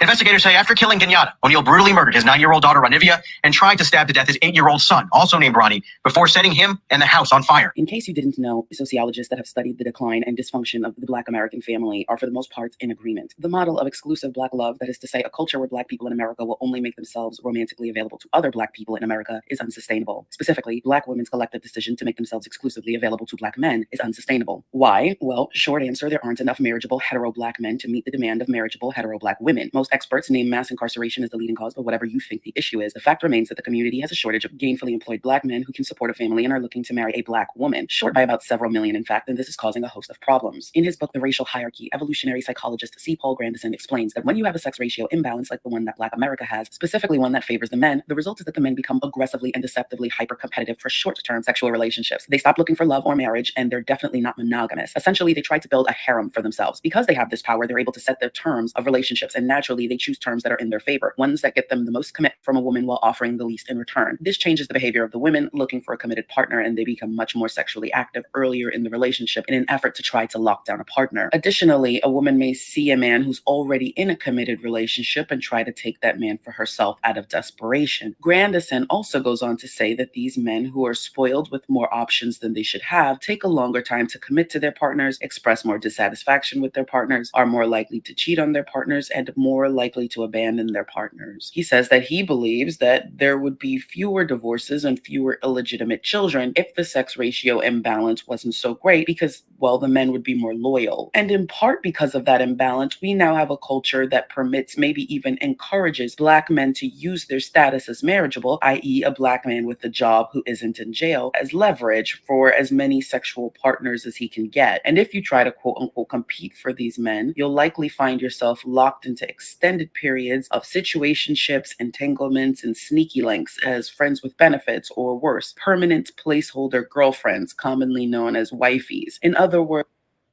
All right, let's start there. And before I ask you a question, you have already agreed with this video. In one of your videos, you said that Black men are known for situationships and stringing people along in situationships. Do you disagree with the premise? Because this video seems like it would disagree with your thought process, but I don't know. How would you evaluate thus far what you've heard?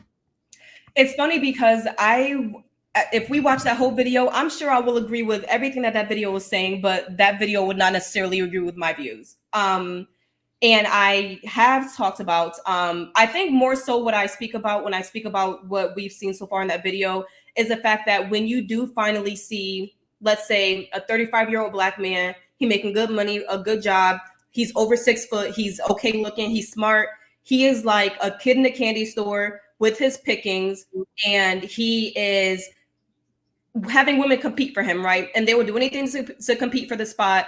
And he gets to act like a little kid, just taking a bite out of here and a bite out of here and a bite out of here. And it doesn't help our community whatsoever, because that makes a good marriageable Black man all of a sudden not really good, because now he hoeing around because he has his pick of the litter, because the Black women are so desperate for him. I talk about that pretty often too. To where it's like when we do have what it seems like a marriageable Black man, they don't even want to get married because they know that they have their pick of the litter, because there ain't that many of them out there. And the stat here agrees with you, where the more money we make, the less likely we are to get married. And a lot of us are gay and down low and whatever. I would say that's true, but I think I think when men hit 50, and we're talking about that same man at 30, 35, he's not getting married. But when he hits 50, okay, he's maybe looking for marriage then. Yeah. So I feel like age does, definitely play a factor too. But why? Why do you think he's trying to get married at 50? Oh, because, more than half of his life is over. Maybe he's realized that, maybe if he didn't have kids, right? He's like, okay, I want to have kids. So, I need to find a woman to get married to. A lot of men, I think we have this made up concept of women dying alone, but that's not necessarily true. It's really Black men dying alone. And I think that they know that, and they try to use that fear mongering tactic on women to try to flip the script. But really, it's Black men dying alone, and they know that. So they are really trying to scramble and get a wife so they don't die by themselves, that they have somebody taking care of them, that they're not lonely. I think, when they're done being, out in the streets and being a hoe and having several baby mothers, they really do want to settle down when they only have 20 years left to live. And yeah, like Offlander is saying, when the ED kicks in, like I've said that before too, like after, it starts getting a little flaccid every now and again, then they're like, oh, like, let me find somebody who's going to settle for this now. Yeah. ED is like, go ahead. Is ED like dementia, or what does that mean? Erectile dysfunction. Why you like this? You spoke, and this is the conversation you had about Irv Gotti, where he seemed confused as to why him, in his age, with his reputation, would get a girl that wants him for his money, right? And I'm not asking you to sort of rehash that, but like, it sounds like these men are non-committal until they need you at 50. And again, this compounds the problem. Like it compounds the problem of, and I think black men are mad at me on this, where it's like, it doesn't make sense to even suggest that black women tie themselves to black men.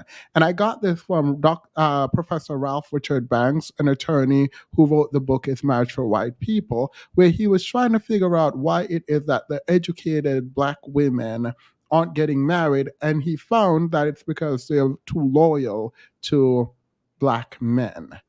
And so the notion that they should continue to be loyal seems not to be the answer, at least from Finn and a lot of the women. But you think it's okay for women to open their option, but you won't, and you still are in support of Black love. That's your position? Correct. All right. Do you guys have any question, Kay and Petty? Any further question on this before we move on?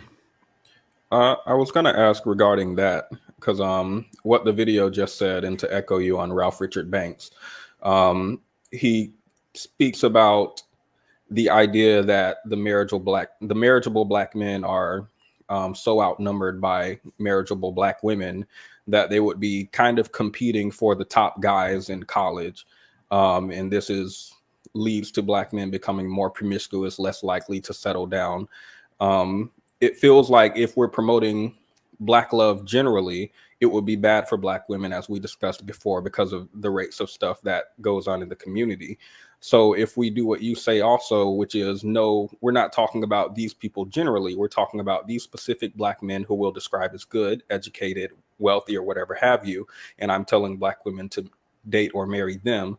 But it seems like it'll create that issue that Ralph Richard Banks described, where you have this influx of Black women going for this small number of Black men, making them less likely to marry. So that feels like it would lead to the opposite of a good outcome for Black women. Yeah, that's true, which is why I've always kind of said when Black women date outside their race, you can't blame them, because the number of marriageable Black men is so small. But I'm going to always start with a Black man and kind of go from there. But I think generally a lot of Black women do.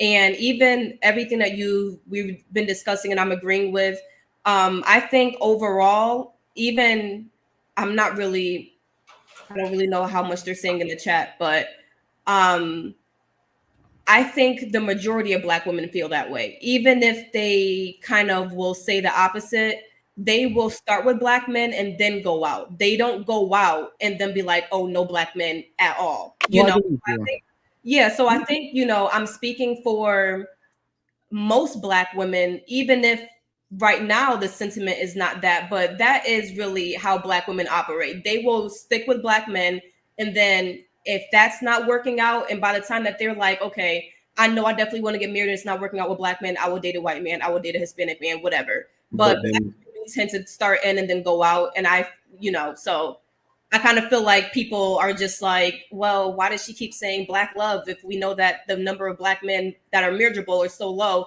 But it's just like, well, sis, we all kind of do that. We all do start with Black men and go out from there. Well, it's not that specifically. It's that it feels like you're saying Black love, Black women go and date these few men and do this and that. But the way the research looks is like Black women are already doing this. It feels like Black women are already competing for a very small number of marriageable Black men, and that's leading to a bad outcome. So how do we promote something that we know is leading to a bad outcome statistically? Like, I know that I agree with you also that Black women are doing it. Even the research, I'm pretty sure, shows that Black women are like the most loyal minority to their group of men. So I agree with you. Not the minority, the most loyal women to their group of men, period. Excuse me. So I know that Black women are already doing it, and I agree with you on that part. And I don't think Black women want to date interracially either. I agree with you there also. But when it comes to what I think should be happening, I don't think I should be don't think I should be promoting that. Well, I shouldn't tell women what to do either, because I'm a man. But I don't think I should be promoting that, because it's been done historically already and still today, and it's not working. So it feels like a new approach is needed. Yes, I agree. I mean, I feel like I equally, well, no, I was going to say, I feel like I equally promote both, but I don't. I definitely promote Black love more than I promote Black women dating interracially. But there have been a lot of my videos, I would say, I don't have that many interviews out. I maybe have like 23 or something like that. I would say that there's a few, like a handful, where I have said, if Black women feel like they have to marry outside their race, you can't blame them. You can't blame them. So I do definitely support it, but I just know for me personally, it's just going to be a Black man. And I don't know. It's just so hard. Like I was telling like Themis, like it is so hard to justify it because I know all this stuff. Like I know all the stuff that you guys are saying, but it's still like, I still want to see Black people choose each other. Like, I don't know. I don't know. It's just like, I will never not support Black people coming together, even when I know that right now it's not looking good. And it hasn't been looking good for a while. It's still something that I'm never just going to be like, no, Black women don't date Black men. Like, I don't feel like I would ever say that. Do you think, oh, sorry.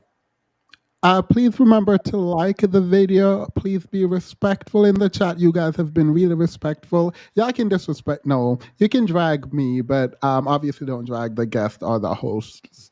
I was almost kidnapped and a Black man security guard prevented it. He wasn't my husband. He just stepped in to prevent a crime.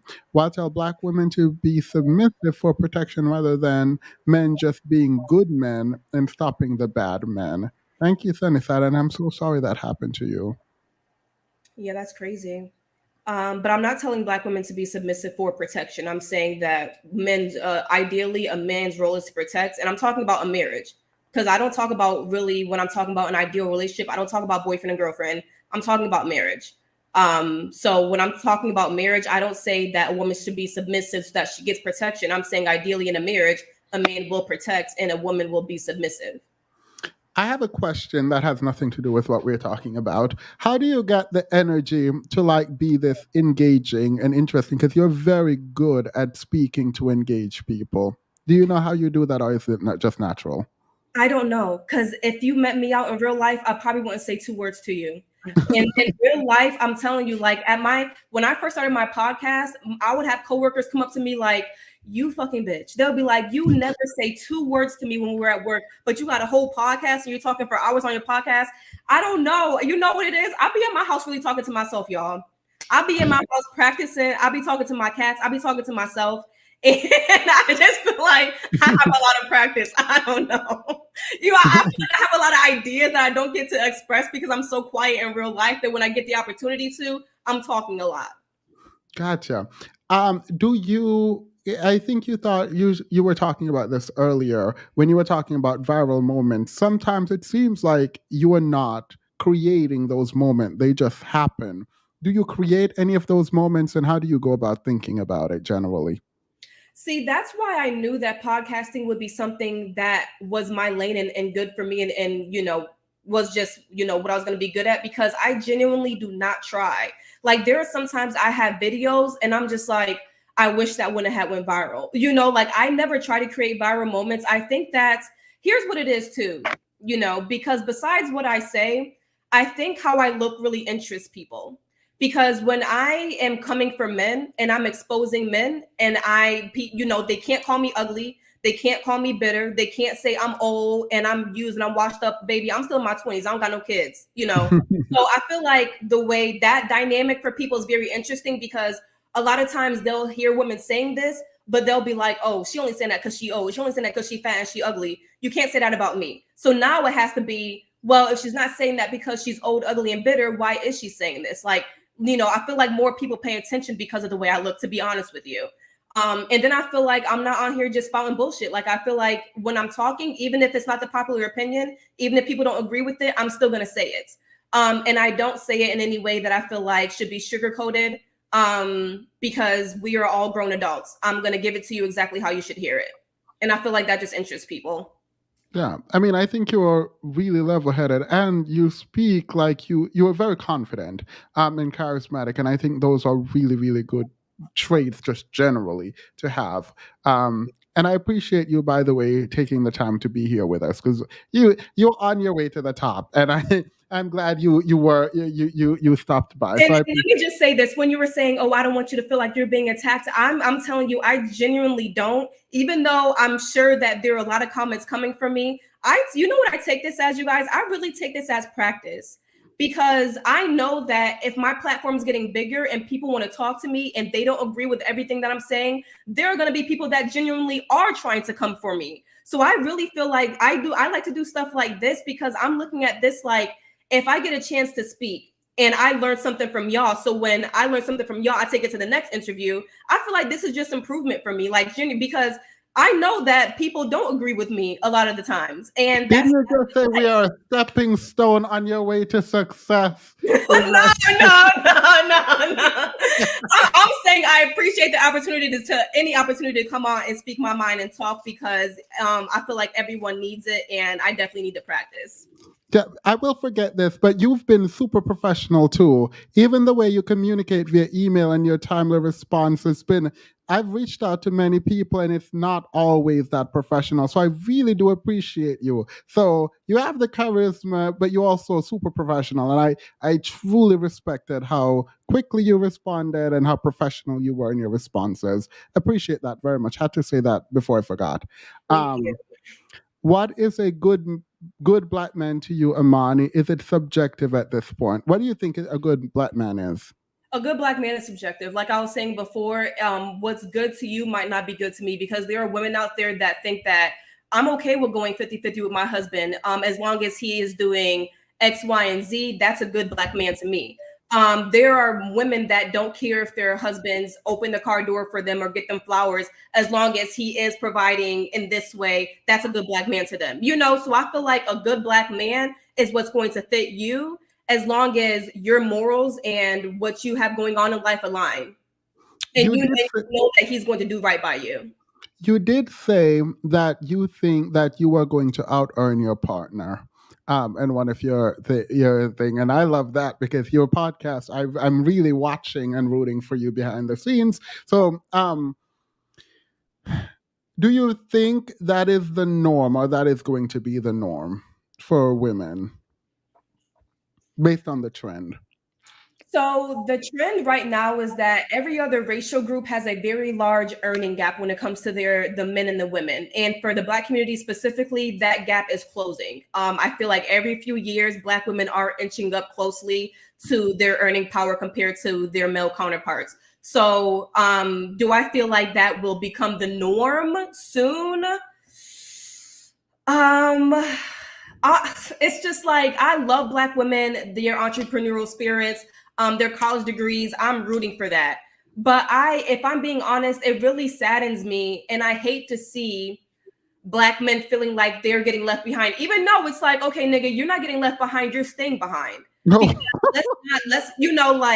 I can't make you do nothing. You got to level up your life, So I don't like that whole, I feel like there's an agenda when it comes to Black men, speaking about Black women having more than them, to where it's like, oh, the government is promoting more for Black women.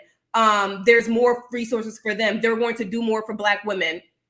Okay, like y'all haven't had hundreds of years of the patriarchy working for you. Like, that does not even make sense. Like, y'all have had a head start just being a man. Okay. Right. So if I'm taking the man's side now, and I'm saying, but the white supremacy and the white man is holding us back. And so women have more of an opportunity because of Goldman Sachs investing in Black women when they don't invest in us men. How do you respond to that? I respond to that by... and police brutality, sorry. Yes. So specifically when it comes to stuff like you were saying, like the Goldman Sachs funding and getting funding opportunities in college because you're a Black woman, I see stuff like that as leveling the playing field. Now, when we talk about specifically police brutality, that will always be something that Black men specifically will deal with disproportionately to anybody else, even Black women, even though Black women deal with it too. But, we have to acknowledge that Black men deal with it on a different level, a higher scale. And I feel like that is one thing that you can't deny. Like, when I talk about Black men, getting ahead, I don't even talk about police brutality because that's always going to be something that is very specific to them and that will hold them back. And that's something that unfortunately I feel like we can't do nothing about. Like, we're never going to, I know, during the pandemic, we were talking about defunding the police, but I mean, we're building a cop city in Atlanta, you know, so that's never going to be a thing. The police are always going to have gangs. They're always going to kill civilians. They're always going to target Black men.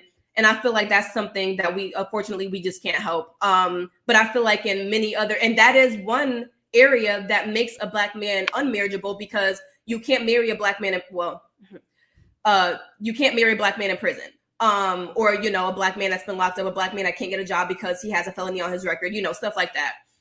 So that goes towards that. But so, you know, that you have to acknowledge. But in every other way, it's like, okay, Black men, you can help yourselves to things too. Yeah. Nobody is attacking her. She's really pretty. Her ideas are just outdated and rooted in Black male worship. How do you feel? Do you know what Black male worship is? I have an idea. Do you think your ideas are rooted in Black male worship?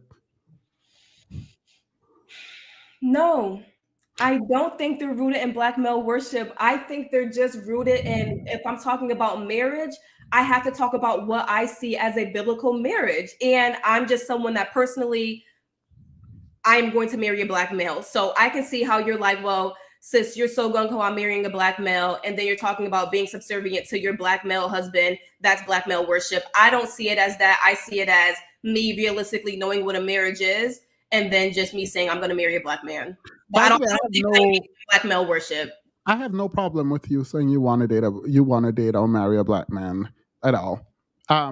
I don't have issues with women and the choices they make ever around marriage and relationship. I don't think that's my place. I think that would be very out of line.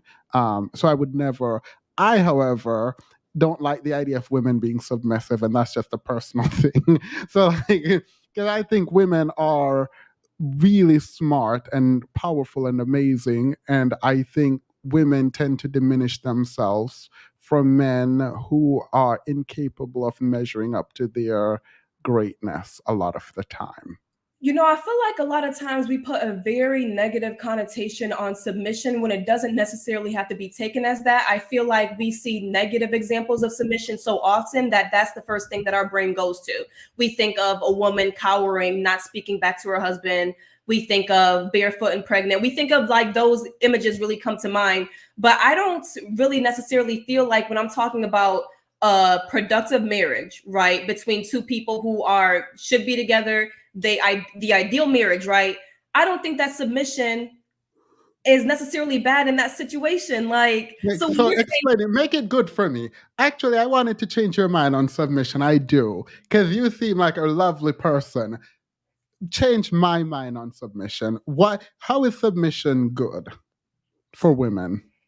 How is submission good for women? Okay.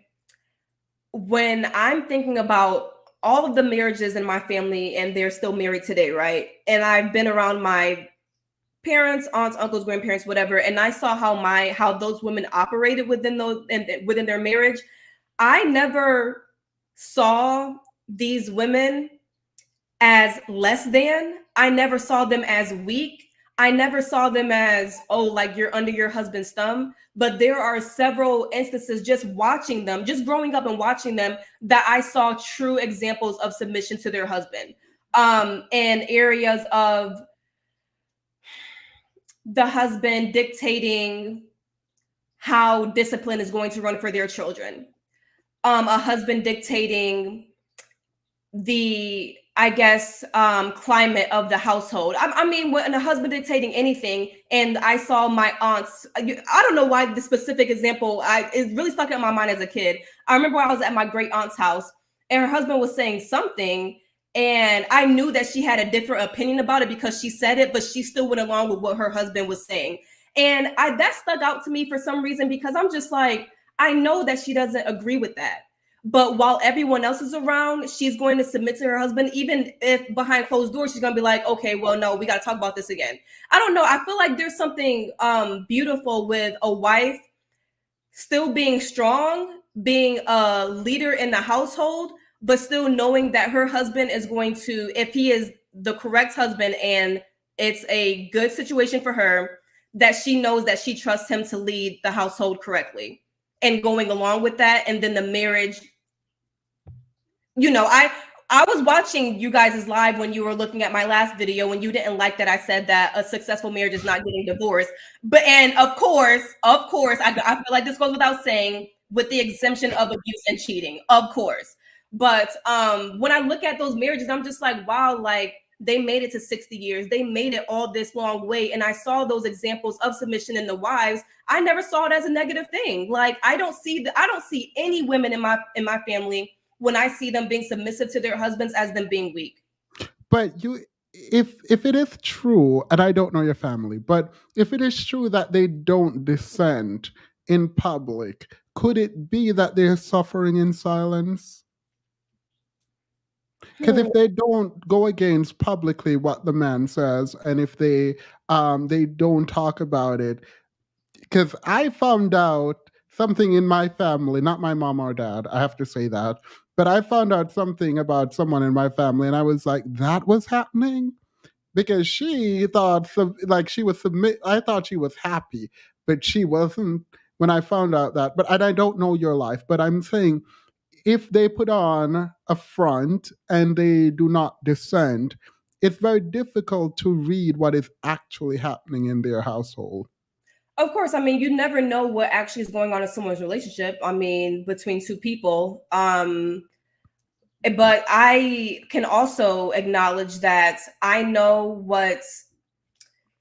when you look at someone's marriage and you look at them, I know that we have all had experiences when we're looking at from the outside in and we're just like, they should not have gotten married. That does not look healthy in any way. And then we also see examples of, I could tell that they really love each other. I don't feel like we are ignorant to how we feel about people's marriages when we can really of course we don't know the details, but you can get a sense of how someone's relationship is, especially within your family and when you have these examples really close to you.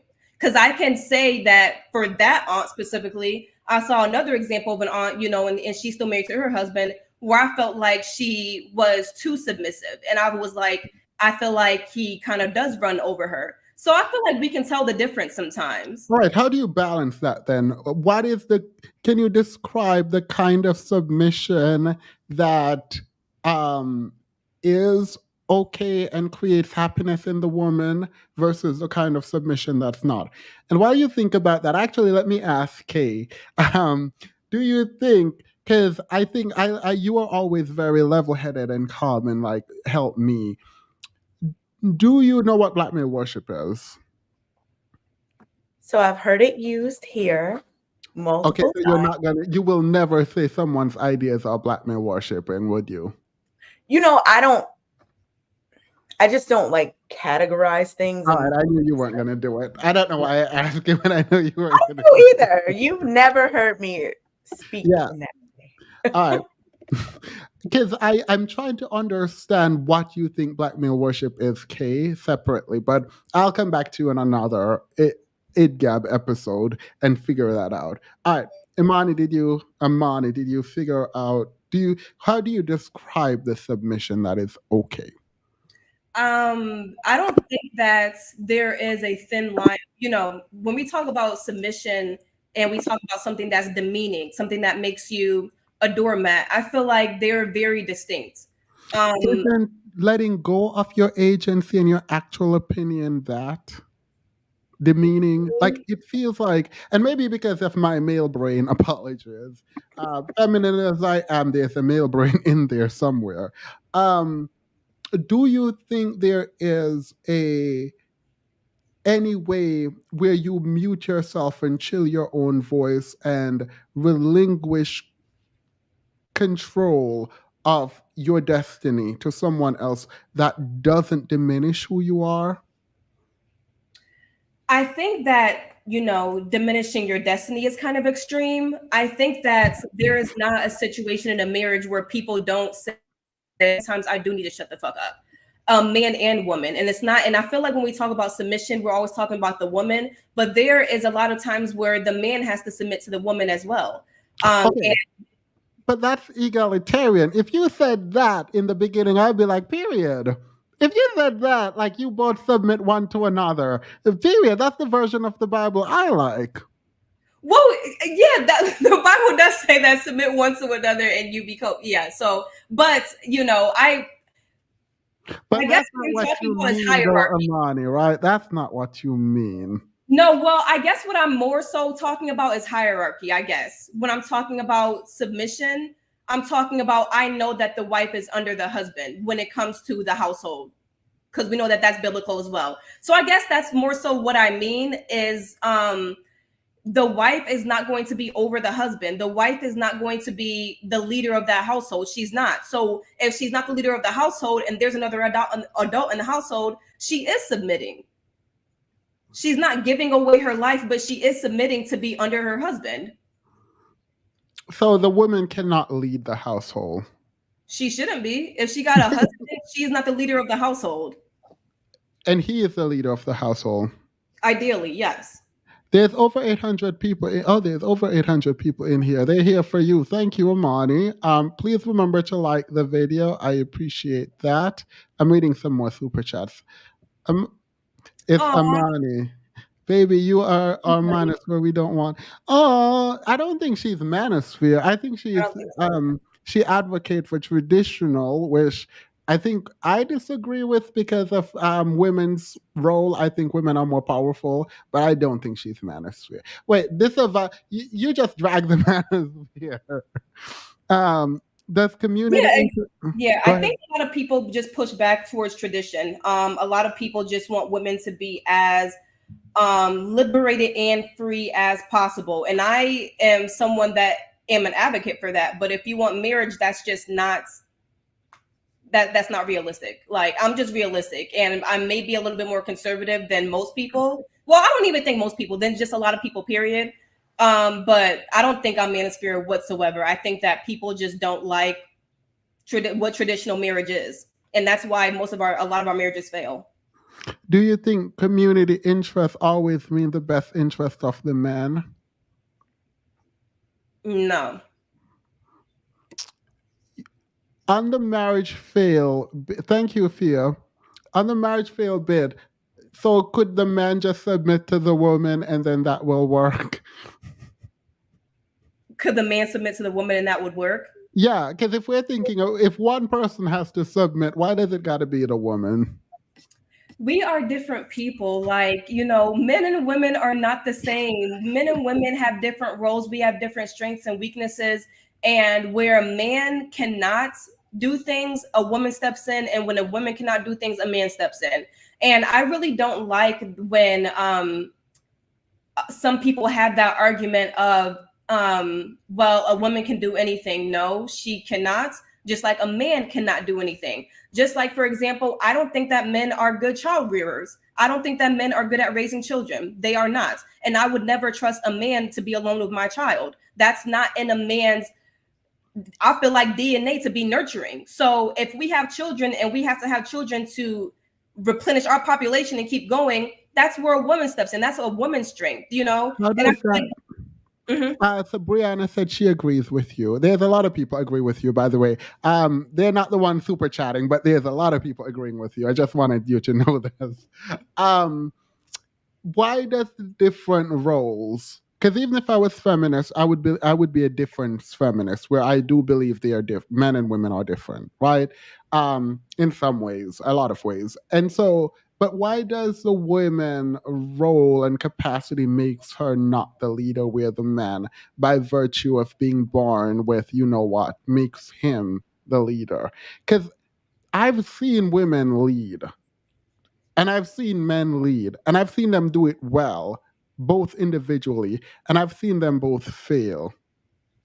Yeah, but do you see women successfully leading men though? Like, as a whole, like, I don't see that often. I don't see and I'm not saying that literally, but I'm just saying that I don't see women saying that. Here's the thing. A woman cannot raise a man and a man cannot raise a woman. Like, so that's why I don't feel like when we're talking about leadership, yeah, when you have your family, a man is the leader of that family, but I don't believe in women being like, oh, I'm going to be the leader of this man's group or whatever. You're not. Those are just different lanes. Like, we're just different people. When you're asking me about what we're created to do, I feel like that's a question for God. Why he created us this way. That's not all I know. The way he created us was for the women to be the helpmate, because women were from the ribs, macrame. It's biblical. Women were the helper, they were the mate. That's biblical. Period. Yeah. So all the women in the chat better know how to submit to me. I'm kidding. Amani, given the limited availability of good Black men in the dating pool and your position to interracial dating, what advice do you have for Black women seeking marriage but unable to find? I think she's okay with Black women dating out. I think she said that. Yeah. It's like personally, I would like to see Black people marrying each other, but I know that that's not always realistic for Black women. And I've said that if Black women have to find their partners outside of their community, then you can't blame them, because the numbers are there. Thank you, Noble B. I'm not y'all caping for Prince Petty in the chat, period, as they should. Prince Petty is eating burnt food. I didn't think I would ever say that either, but Black men changed my mind. Amani is like how I was. I don't remember. Oh, I do remember this. I remember we watched some of your videos where you were quote unquote pro-Black. You were still dragging Black men, but you were pro-Black. How old is Cynthia G? Huh? I was just wondering how old Cynthia is. I think she's 37. Okay. So you have some time to get there. And Amani started doing Kevin Samuels. I'm just like, I'm never dating a Black man. I'm never marrying a Black man. I don't think she says that. That's not her position. Oh, it's not? I thought that was. I thought she was like, don't tell Black women to marry Black men. 30. She said she's 39, not 37. Oh, okay.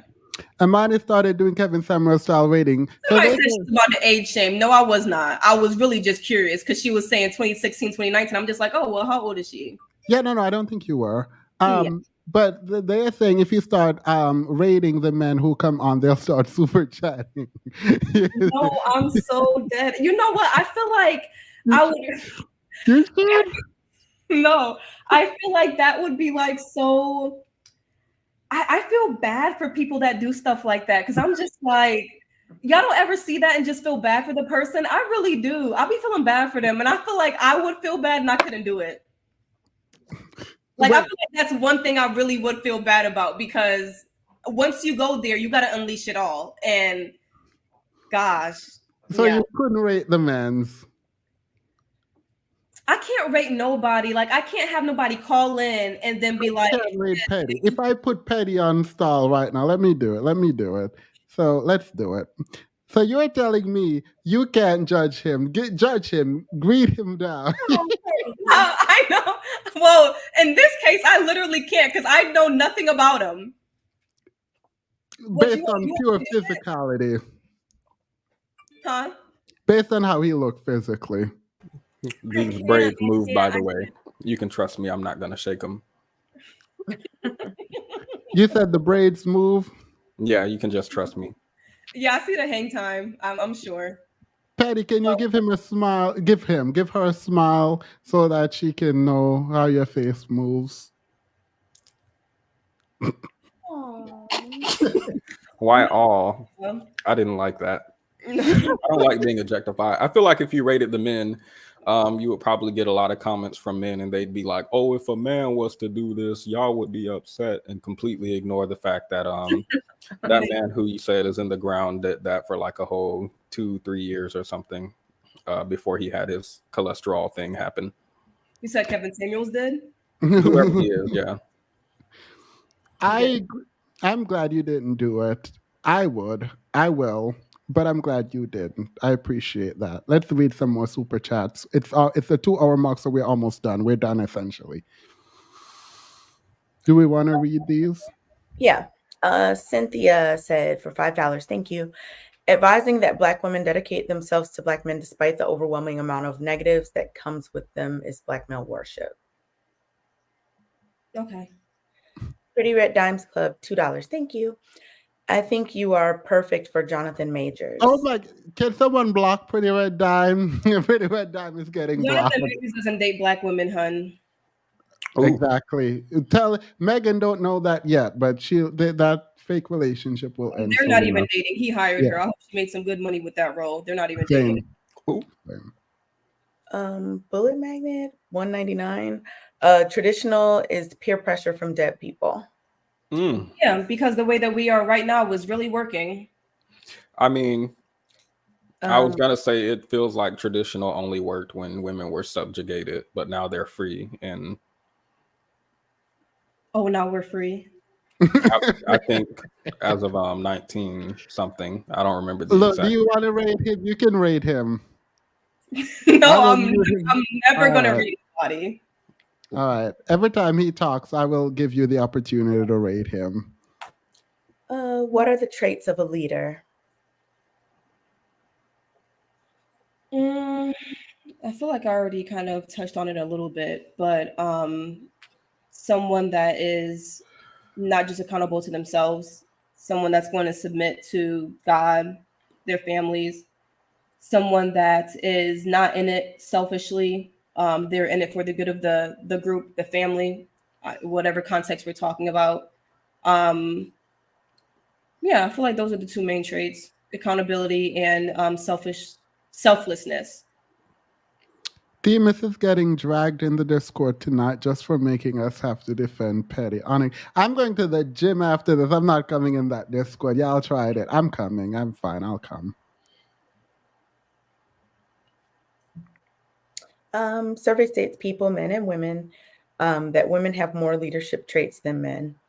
Ooh. If he can't nurture, he gets.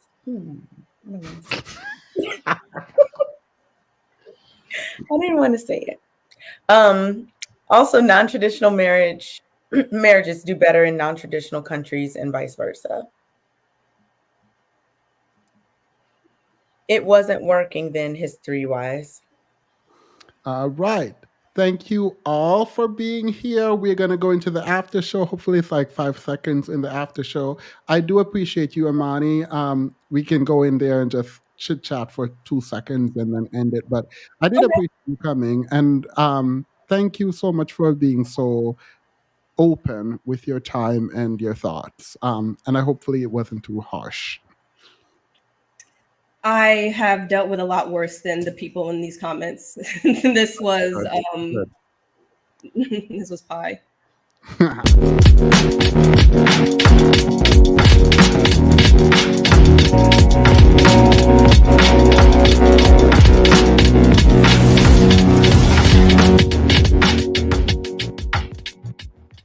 What is your goal for this year? What do you have in store? Anything we should know about? Man, my goal for this year is really still just continued growth for the podcast. Hopefully getting some kind of money for it, deals. I'm kind of like networking and talking to people about that specifically. But I just kind of feel like my goals or whatever is for me, I don't have anything specifically in mind besides the deal for the podcast. I just know that like every month something is happening for me.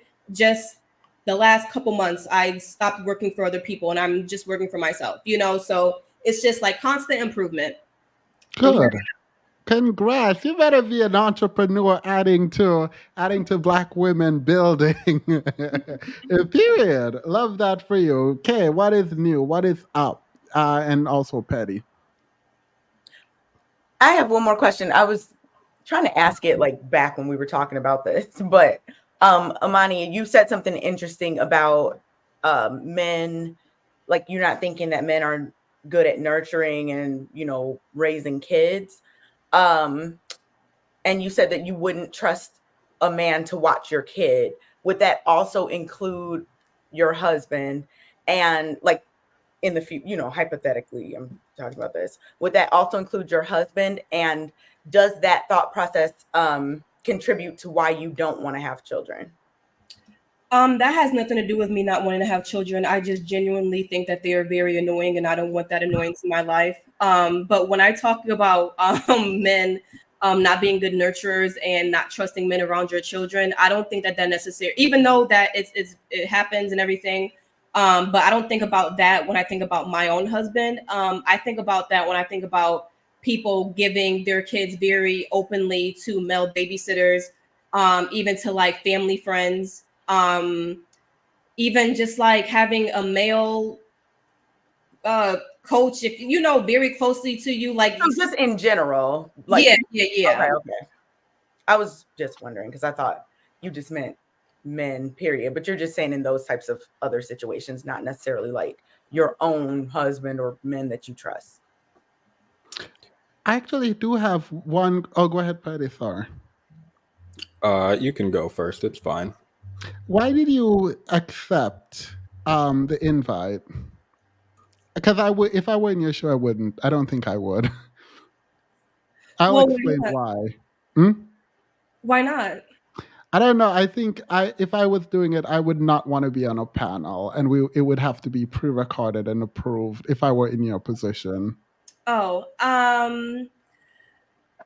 why I accepted it? I'm not afraid of a challenge. I don't feel like there's any environment that I'm going to back down from, especially when I know that what's working for me is working for me. You know, I feel like the people who know me and have a good idea of my content kind of have more context than your audience. You know, I feel like your audience might not agree with what I say because they don't even know me. But people that really have followed me, even if it's just been for the podcasting for the past year, they have good context to my beliefs. And if I say something that they don't really agree with, they're just like, I can't get with you on this one, sis, but I still understand what you're coming from or where you're coming from. When I know that is my core audience, I'm not going to shy away from other people not understanding me or not agreeing with me. That doesn't keep me up at night, you know? The chat is saying what I'm thinking, so period. Go ahead, Petty, and then we can go, unless you have any questions for us. No questions. Well, how does it feel now that you told us you don't want to have kids and none of us tried to convince you to? I know that's like not usual based on what I've been watching on your channel. So I'll literally watch some of the men come on your panel and you'll ask them if they want kids. And I remember one man specifically was talking for 5 to 7 minutes about, no, they just gonna run around the house. I don't have time for that. It's gonna take away from my finances. It's just not what I need. They're annoying. And then he was like, what about you? And you were like, oh no, I don't want kids. And he was like, what? Why you don't want children? Children are the greatest blessing. Like all of a sudden children are amazing for me, but not for him. I mean, I knew that I was gonna get that from you guys. I wasn't. It's refreshing to be around people who are like, yeah, I completely understand that because yeah, it's just not normalized for women not to want children. So, like I said, it's like you should know that by now about me, but you know, people still act shocked. But no, it was definitely like I'm with my community. Do you feel like this is a safe space? I do. You know what?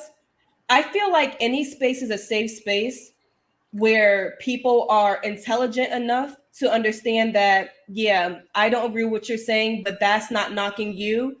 We are two different people. My audience is not your audience, and we can still have a conversation. People that get mad at other people's opinions are indicative of a low IQ. I believe that, because why is the way I'm living my life affecting your emotions? That doesn't make sense. So yeah, I do feel like it's a safe space anytime that you get people around you who are just smart enough to just really be like, yeah, okay, that's fine. Okay, because I know we mostly talked about our disagreements, but I assume we agree on most stuff. Like even when we watched the Mahogany Pink video, you were like, oh, I mostly agree with all of this. And we just talked about where we differed. So I didn't know if it felt like a power line. Yeah. Oh no. I think that you guys are a lot more. I don't even know if liberal is the word. I think that I don't even know the word for it. I just think that I know that people are not going to agree with me in this day and age on a lot of things because my views are very conservative. I know that. So I'm not. I'm not put off by it at all. I'm just like, yeah, I get it, because a lot of people are not going to view things as conservatively as me. Yeah. And I appreciate that. I appreciate your time. Open invite. The door is open. Let me know if you ever want to come on to discuss any kind of topic. So I truly, truly did appreciate this, and the chat seemed to appreciate it. So I will send you an email this weekend. I'll be traveling, but I will reach out to you. Thank you so, so much for your time. Like, I truly appreciate it. You were very generous with your time. Thank you guys for having me on. I appreciate it. Yeah, and we can be in the background for 2 seconds.